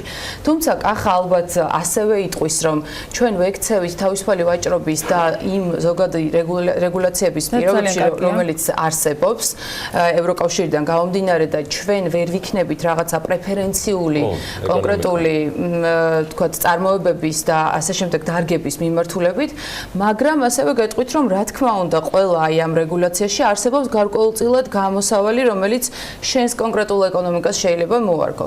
მაგალითად, თუნდაც ის, რომ იგივე ევროკავშირი გვიწესებს გარკვეულ ზღვარს, რომლის ზემოთაც აუცილებლად უნდა განხორციელდეს ეს რეგულაციები, მაგრამ რომლის ქვემოთაც ჩვენ მეტნაკლებად შეიძლება ვიყოთ მოქნილები. სწორედ ამიტომ მე ნამდვილად გეთანხმები, რომ ქართული ეკონომიკის გაძლიერებისთვის აუცილებელია ადგილობრივი წარმოების ხელშეწყობა, რა თქმა უნდა, სახელმწიფო შესყიდვების დონეზე, იმიტომ რომ ერთია გარკვეულწილად ადგილობრივი წარმოებისთვის დაფინანსების მიცემა და რაღაცა ხელშეწყობა ფინანსური წყაროების მოძიების, რაც აკეთებს საწარმოო საქართველო, მაგრამ ბიზნესის მეორე ნაწილია რეალიზაციის უზრუნველყოფა და მხარდაჭერა ამ კუთხით, რაც დარგს რეალურად განავითარებს. ჩვენზე ერთად აღებული კახა შეიძლება უკეთესად იცის ის ჯაჭვური რეაქცია, რაც რეალურად ეკონომიკის განვითარებას და მით უმეტეს სახელმწიფოს თანამონაწილეობას მოსდევს. მე შემთხვევით არ მიხსენებია იგივე თუნდაც საწარმოო საქართველოს ეფექტიანობა მინდა დავინახო და თუმცა ფაქტია რომ ეს თანხები აქ რჩება. ეს ცალსახა, ანუ მინიმუმ გადასახადების დონეზე. პოლიტიკა თუ შეიცვალა ამ დონეზე, რამდენად რჩება ჩვენი შესყიდვების სისტემა, ბატონ კახა, ისეთივე სოფლიოს მასშტაბით. წარმოსადეგი ღია ეკონომიკის პრინციპებიდან გამომდინარე, როგორც არის დღეს. რჩება არაფერი არ შეცვლილა. ანუ ქართული კომპანიებისთვის რაიმე სპეციფიური პრეფერენციების დაწესება არ მომხდარა, არ შემდგარა და მე ვიტყოდი რომ არც არის ეს კარგი. და აგიხსნით ვეცდებით რომ აგიხსნათ ჩემი პოზიცია რა. პირველ რიგში ჩვენ უნდა ვიზრუნოთ მე მგონი ჩვენი მეწარმეების კონკურენტუნარიანობას.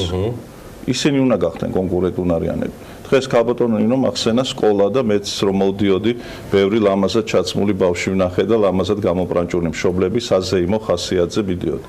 მოგეწონებათ თქვენი შვილები რომ ქართული წარმოების, მაგრამ უხარისხო წამალს ღებულობდნენ, უხარისხო რვეულებზე წერდნენ, უხარისხო კომპიუტერებით სწავლობდნენ სკოლაში თუ თუნდაც უხარისხო რაღაც სათვალეები ეკეთოთ, მაგრამ ქართული წარმოების კონკურენცია, ღია ვაჭრობა განაპირობებს კონკურენტუნარიანობას, განაპირობებს ეკონომიკის განვითარებას, განაპირობებს ქართული კომპანიების ზრდას, ინვესტიციების მოზიდვას, ახალი ტექნოლოგიების დანერგვას და საერთოდ მისწრაფებას განვითარებისადმი.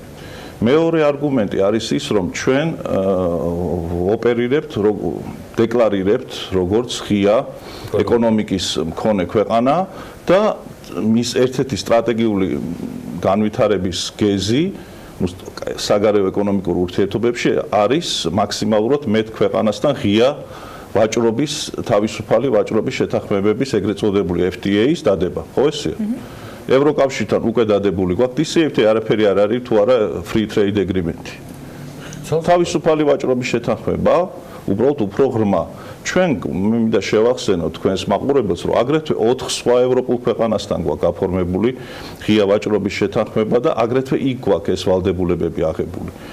იცით რომ ჩინეთთან გაფორმდა გონკონგთან მიმდინარეობს შეერთებულ შტატებთან და შეერთებულ შტატებთან დიდი ხანია მზადდება ეს ყველაფერი.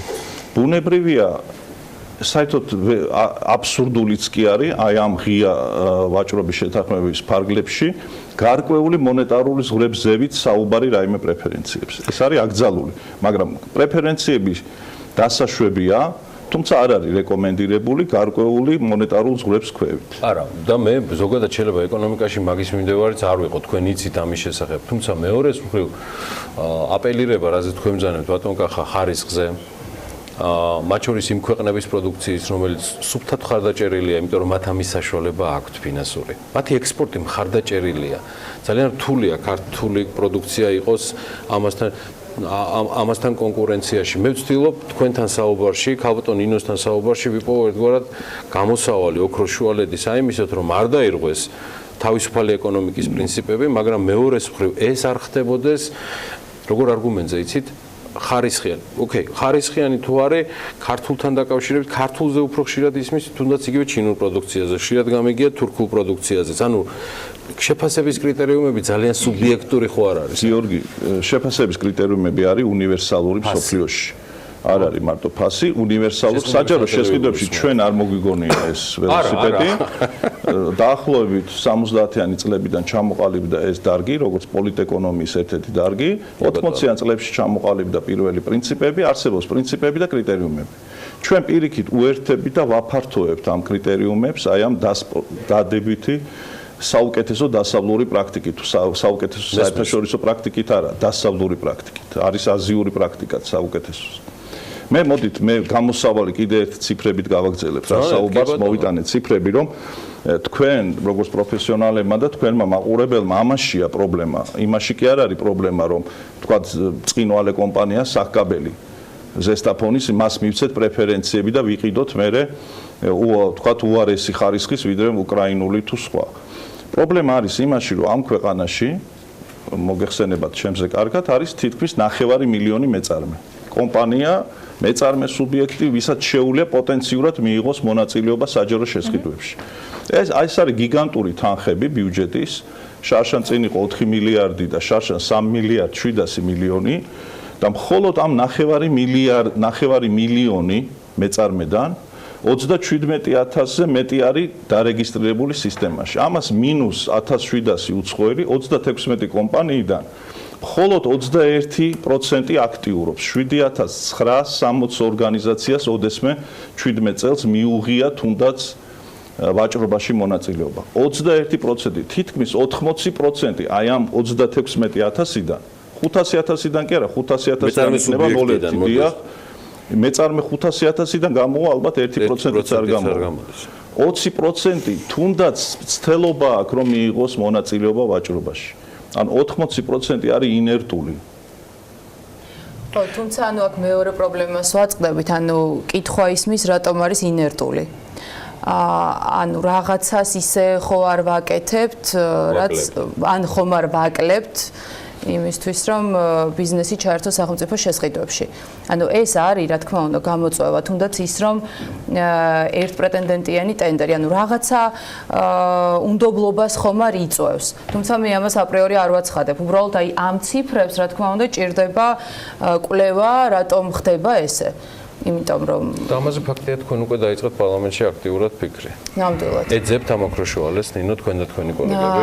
პირველი ანუ რაც მინდა განვაცხადო და ძალიან დიდი მადლობა გადაუხადო შესყიდვების სააგენტოს ჩვენი ეს ორდღიანი შეხვედრა რომელიც საკმაოდ ხანგრძლივი ციკლის ნაწილი იყო არის პრეცედენტულად პირველი როდესაც კანონის წერის პროცესში როცა ამას აკეთებს აღმასრულებელი ხელისუფლება ერთვება პარლამენტი ამ დისკუსიებში და ძალიან ფართო, ასე ვთქვათ, მსჯელობის საგნად ხდის იმ თემას, რომელზეც მუშაობს.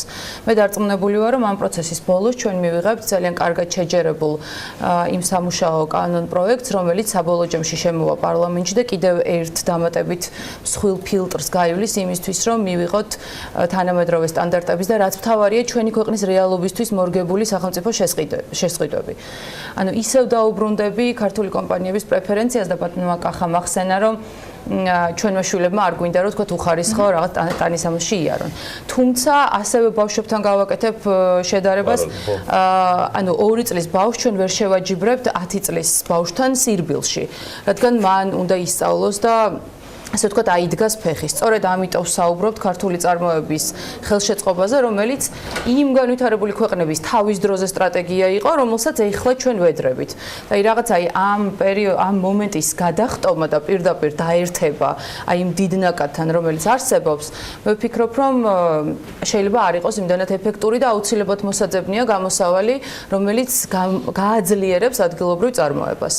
მე აუცილებლად დავიტოვებ და ბატონი კახას კოლეგებისგან მივიღებ შესყიდვების ამ სტატისტიკას, იმიტომ რომ აქვე ვიღებ პასუხისგებლობას, რომ პოპულარიზაციას აიმისოთ, რომ გააქტიურდნენ. ეს ჩვენი დისკრეციაა, ბატონ კახა, ამის ფიქრი არ მაქვს, მაგრამ ამ შემთხვევაში ჩვენიც არის გიორგი. არა, ჩვენც ერთობლივად, მაგრამ ერთი წამით თქვენი პოზიცია როგორზე გავწიო და როგორც პროფესიონალ ეკონომის შესყიდვების სპეციალისტს ვიკითხო. სად უფრო სწორია სახელმწიფო აკეთებდეს ჩვენი გადასახადის გადამხდელთა თანხების ინვესტირებებს, თუნდაც ისეთ წარმატებულ პროექტში, როგორც საწარმოო საქართველოსია, თუ შემდგარი კომპანიები, მათ შორის ერთ-ერთი თქვენ დაასახელეთ, მე შემიძლია კვების მრეწველობიდან დავასახელო, შემიძლია საფეიქრო მრეწველობიდან, მართლა უამრავია, მაგრამ არ ვიცი, რაღაცა ოქროსია გაკეთდეს. ხმამაღლა ვფიქრობ რაღაცა თემებთან დაკავშირებით, რომელზეც იმაზე მეტი არ მიფიქრია, ვიდრე თქვენ მობრძანდებოდით ნამდვილად, მაგრამ რომ რაღაცა ნაბიჯი ამ კუთხითაც გადაიგეს. თანხებიც დაიზოგებოდა და სტიმულიც მიეცემოთ. ეს ამ კომპანიების ნაწილი ეხა ერთი ათეული კომპანია ნამდვილად მზად არის, რომ ძალიან აგრესიულად შევიდეს, მაგრამ ეხა თურქულ საექსპორტო ექსპანსიას რამდენად გაუმკლავდებით, მე ეჭვმებარება. თქვენ რას ფიქრობთ? მე ვფიქრობ, რომ ჩვენ ყველამ ერთად უნდა ვიმუშაოთ აი ამ ქართულ კომპანიებთან, თუნდაც აი 36 დარეგისტრირებულ უკვე კომპანიებთან. კიდევ უფრო მეტი ცოდნა მივაწოდოთ მათ და ჩვენ ამას ვაკეთებთ რეგულარულად სააგენტოში, რეგიონალური შეხვედრები გვაქვს, სასწავლო ცენტრი გვაქვს, ცხელი ხაზი გვაქვს, უამრავ სახელმძღვანელოს და მეთოდურ მითითებას უშვებთ ბიზნესისთვის. პირდაპირ გზავნილები, მესიჯებს უგზავნით, სისტემა უგზავნის ელექტრონულ შეტყობინებებს, რომ აი ახლა 2 წუთის წინ გამოცხადდა ტენდერი, რომელშიც შენი კომპანია მუშაობს, თქვათ, სათვალეების, დიახ და ასე შემდეგ. კიდე ერთ ციფრს მოგიყვანეთ. აგრეთვე აი ჩვენი მუშაობის შედეგად 4 წლის წინ ჩვენ დავიწყეთ მუშაობა დიდ დონორებთან და საერთაშორისო საფინანსო ინსტიტუტებთან მათი ტენდერების რაიმენაირად მოქცევით ქართულ სისტემაში, ჩვენს ელექტრონულ სისტემაში. 4 წლის წინ სოფლიო ბანკის ტენდერები $10 მილიონ 0-დან 10-მდე, ეგრეთ წოდებული NCB ქვია ამ მონეტარულ ზღვარს, მოექცა ჩვენი სისტემის აი ამ მოლაპარაკებების, ჩვენი რეპუტაციის, ქართული სისტემის მდგრადობის და ტრანსპარენტობის გამო, თანამედროვე ელექტრონული სერვისების გამო, ჩვენ დავიწყეთ სოფლიო ბანკის ტენდერების, სოფლიო ბანკი ვაშინგტონში კი არ აცხადებდა, ვაცხადებდით ჩვენ თბილისში ამ ტენდერებს. 7-ჯერ გაიზარდა კონკურენცია ქართულ კომპანიების მონაწილეობით, 7-ჯერ, ანუ 7-ზე მეტი, ანუ ქართულ კომპანიები მოხვდნენ მათ ნაცნობ გარემოში, ნაცნობი პროცედურებით, ნაცნობი სისტემით, ქართულ ენაზე, სისტემა ატყობინებს, რომ აი უკვე მსოფლიო ბანკმა გამოაცხადა საგზაო ტენდერი სამშენებლო თუ სხვა და ჩვენმა ქვეყანამ მიიღო $10 მილიონ დოლარამდე უკვე ეკონომია მარტო მსოფლიო ბანკის აი ამ კრედიტების დაზოგვით. $10 მილიონი 7-ჯერ გაიზარდა ქართული კომპანიების მიერ კონკურენცია და მონაწილეობა. აი ამ 4 წლის განმავლობაში ჩვენ უკვე მოველაპარაკეთ აზიის განვითარების ბანკს, ევროპის საინვესტიციო ბანკს, შეერთებული შტატების 1000 ლეულის განვითარების კორპორაციას, გაეროს რამდენიმე სააგენტოს, იაპონიის განვითარების სააგენტოს და ბევრ სხვას, რომ მათი ტენდერებიც ამჟამად ცხადდება ჩვენი სისტემის მეშვეობით. ეხლა ინტენსიურად ვიმუშავებთ სოფლიო ბანკთან, სოფლიო ბანკის ხელმძღვანელობასთან და უკვე მიიღებულია გადაწყვეტილება, რომ პირველი ტენდერები $100 მილიონ დოლარამდე გამოცხადდება უკვე ეგრეთ წოდებული ICB-ზე ავედით ზღვარზე და უკვე 40, 53 და 46 მილიონი დოლარის ტენდერები უნდა გამოცხადდეს უახლოეს დღეებში ჩვენი ველოდებით, ჩვენი სისტემის მეშვეობით, ველოდებით კონკურენციის გაზრდას. ნინო, რეზუმირებისთვის. ცირად გავაგრძელებ იმ ხაზს, რომელიც დაიწყო ბატონმა კახამ. ამ შეხვედრაზე ასევე ვიმსჯელეთ საერთაშორისო სახელმწიფო შესყიდვების სისტემაში საქართველოს ჩართულობაზე. თუ ჩვენ იმ ცვლილებებს, რომელიც მოცემულია და რომელიც რეკომენდირებულია განვახორციელებთ, ჩვენ გვექნება საშუალება 47 ქვეყნის სახელმწიფო შესყიდვებში იმონაწილეოს ჩვენმა ქართულმა კომპანიებმა, რაც ჩვენი თავისუფალი და გახსნილი საوجრო პირობების შემთხვევაში ძალიან მნიშვნელოვანი ნაწილია, რომ მიეცეს ადგილობრივ წარმოებას ასევე შევიდეს სხვა ქვეყნის ბაზრებზე.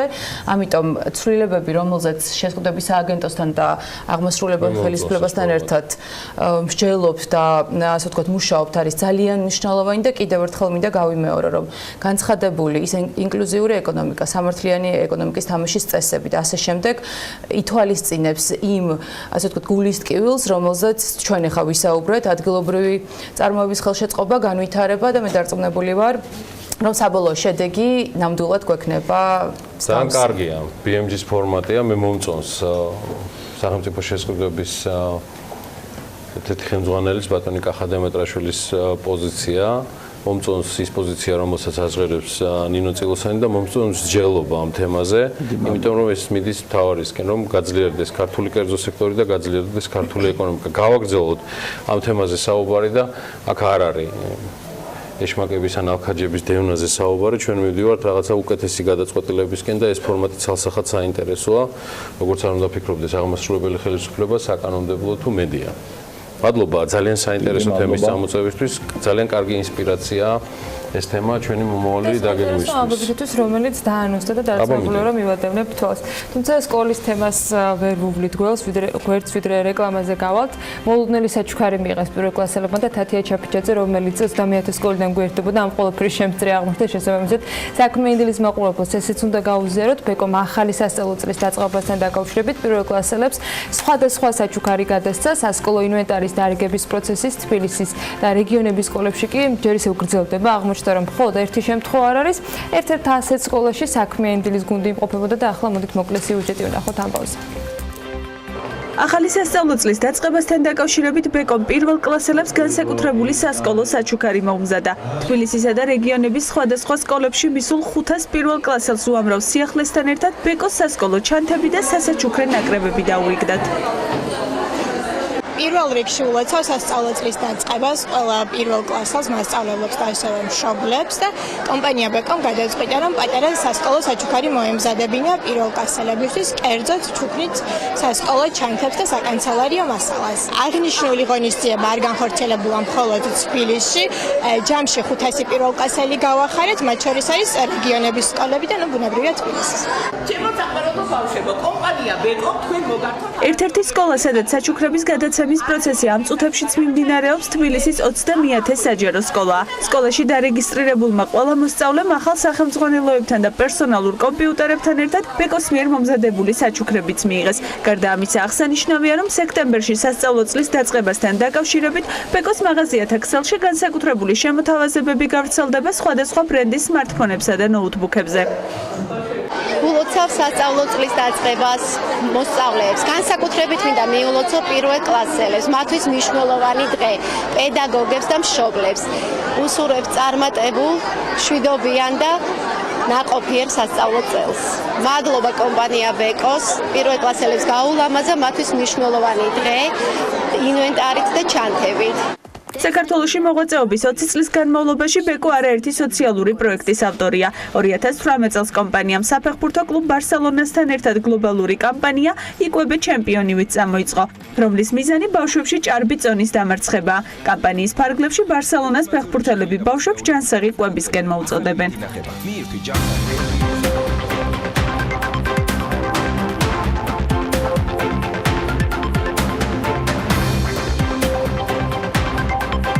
საგაზაფხულო სესიაზე საიამ შინაგან საქმეთა სამინისტროს ავტორობით მომზადებულ და საქართველოს მთავრობის მიერ ინიცირებულ საკანონმდებლო პაკეტზე პარლამენტის წერილობითი მოსაზრებები წარუდგინა. არასამთავრობო ორგანიზაციაში მიაჩნიათ, რომ სანქციების გამკაცრება იმ ვითარებაში, როდესაც ადმინისტრაციულ სამართალდარღვევათა კანონმდებლობით დადგენილი საქმის განხილვის პროცედურული ნაწილი შესაბამისობაში არ არის საქართველოს კონსტიტუციასთან და საერთაშორისო ხელშეკრულებების ნაკისრ ვალდებულებებთან, არის გაუმართლებელი და ადამიანის უფლებებში არამართლზობიერ ჩარევის რისკებს ზრდის. სანქციის გამკაცრება კი სუსხავ ეფექტს იქონიებს მშვიდობიანი შეკრებისა და გამოხატვის თავისუფლების რეალიზებაზე, მით უფრო იმ პირობებში, როდესაც ამ მუხლების ნორმატიული შინაარსი არაკონსტიტუციურია. მიიღოთ თუ არა ახალგაზრდა იურისტთა ასოციაციამ პასუხი ამ რეკომენდაციებზე და უნდა ველოდოთ თუ არა ჩასწორებას, მას შემდეგ რაც გაზაფხულიდან ეს ყველაფერი უკვე ამოქმედა. ელენე ჩომახიძე გააგრძელებს ამ თემაზე საუბარს სტუმართან. ის ნონა ქურდოვანიძე, საიას თავმჯდომარის მოადგილეს მას მიზლობს. ელენე, დილა მშვიდობისა, მივესალმები შენ სტუმარს და გისმენთ. დილა მშვიდობის ანა, მივესალმები ჩვენს მაყურებლებს. პრინციპში შენ უკვე წარადგინე თემაც და ჩემი სტუმარიც, ამიტომ პირდაპირ ნონასთან გადავინაცვლებ. დილა მშვიდობის ნონა, დიდი მადლობა იმისთვის, რომ ხარ ჩვენთან ერთად დილიდან და ამ თემაზე ვისაუბრებთ, რაზეც პრინციპში მე ძალიან დიდი ხანია საქმის კურსში ვარ და დარწმუნებული ვარ, რომ საზოგადოების დიდი ნაწილიც საქმის კურსშია, თუ რამდენად აქტიურად, ესე რომ ვთქვათ, აპროტესტებს საი ადმინისტრაციულ სამართალდარღვევათა კოდექსის, ვთქვათ, გარკვეულ ნორმებს, რომლებიც განსაზღვრულია აღნიშნული კოდექსით. ცხადია, ჩვენ სრულ კოდექს დღეს ვერ შევძლებთ, რომ მიმოვიხილოთ რუბრიკაში, მაგრამ მინდა რომ უშუალოდ აი ამ წერილზე ვისაუბროთ და იმ ნაწილზე, რასაც ეხმიანებოდა, ესე რომ ვთქვათ, წერილი, რომელიც გაზაფხულზე თქვენ გაუგზავნეთ. რატომ ეხმიანებით ამას დღეს, ესე რომ ვთქვათ, სექტემბერში, იმიტომ რომ საინტერესოა რა პასუხი მიიღეთ თქვენ პარლამენტისგან, ან თუნდაც როგორი კომუნიკაცია იყო შინაგან საქმეთა სამინისტროსთან, რომელიც იყო ერთ-ერთი ინიციატორი აღნიშნული საკანონმდებლო ცვლილებების. დიდი მადლობა, რომ ამ თემას უთმობთ ეთერს. ეს საკითხი ძალიან მნიშვნელოვანია, იმიტომ რომ დღეისათვის საქართველოს საქართველოში ადმინისტრაციულ სამართალდარღვევათა კანონმდებლობა არის ერთ-ერთი ყველაზე პრობლემური კანონმდებლობა. სამწუხაროდ ითვლება, რომ ეს ნაკლებ მნიშვნელოვანი კანონმდებლობა და ამდენი წელია ელოდება რეფორმას ეს კოდექსი, თუმცა დღემდე სამწუხაროდ ვერ ვხედავთ კონკრეტულ ნაბიჯებს, რომ ეს პროცესი დაწყებულია და მიმდინარეობს. რაც შეეხება უშუალოდ საგაზაფხულო სესიაზე მომხდარ ამბებს, ეს იყო ჩვენთვის მოულოდნელი, როდესაც ჩვენ საუბრობდით მთლიანად სამართალდარღვევათა კანონმდებლობის შეცვლაზე და ამის ვალდებულება სახელმწიფოსაც აღებული აქვს, როდესაც შინაგან საქმეთა სამინისტრომ წარმოადგინა ორ მუხლზე გაზრდილი სანქციების შესახებ კანონპროექტი და ჩვენ ცხადია ამას ვეწინააღმდეგებოდით. სამწუხაროდ ეს ინიციატივა კანონად იქცა და უკვე ამოქმედდა გაზრდილი ჯარიმები ამ ორ მუხლზე. ანუ თქვენ ეწინააღმდეგებოდით ჯარიმების გაზრდას, უშუალოდ ამ ნაწილს გულისხმობთ. ხო ალბათ, როდესაც ამბობთ, რომ კი ბატონო, ეწინააღმდეგებოდით რამდენიმე მიზეზის გამო. პირველ რიგში ეწინააღმდეგებოდით იმას, რომ ეს მოწყვეტილად ან ცალკეული მუხლების გადახედვა სანქციების ნაწილში, მაშინ, როდესაც მთლიანად კანონმდებლობა და მისი სისტემა არის შესაძლებელი, არის ჩვენთვის მიუღებელი. ანუ ვფიქრობთ, რომ მთლიანად პროცესია ახლიდან დასაწერი და ახლიდან შესაქმნელი ეს კოდექსი, ადმინისტრაციულ სამართალდარღვევათა კოდექსი, იმიტომ რომ ეს გავლენას ახდენს ძალიან ბევრ ადამიანზე ყოველწლიურად, ყოველდღიურად. ან წელიწადში ჩვენ ვნახოთ სტატისტიკა, დაახლოებით 30000 საქმე განიხილება ადმინისტრაციულ სამართალდარღვევათა კანონმდებლობის საფუძველზე და აქედან უმრავლესობა მთავრდება ისე, რომ პასუხისმგებლობა იკისრება კონკრეტულ პირს და უნდა ვიცოდეთ რა პროცესით ტარდება ეს. ეს არის პროცესი, სადაც სამართლიანი წესები არ არის დადგენილი იმ პირისთვის, ვისაც ედავებიან სამართალდარღვევის ჩადენას. მე მესმის ახლა რასაც ამბობ, მაგრამ ალბათ მაყურებელსაც აინტერესებს, რა სამართლებრივი არგუმენტები გაქვთ ორგანიზაციაში იმის დასამტკიცებლად, რომ რეალურად მთელი, ანუ სისტემური პრობლემა აქვს და არა თქვა ერთი და ორი მუხლი, რომლის შეცვლაც შესაძლებელია მარტივად.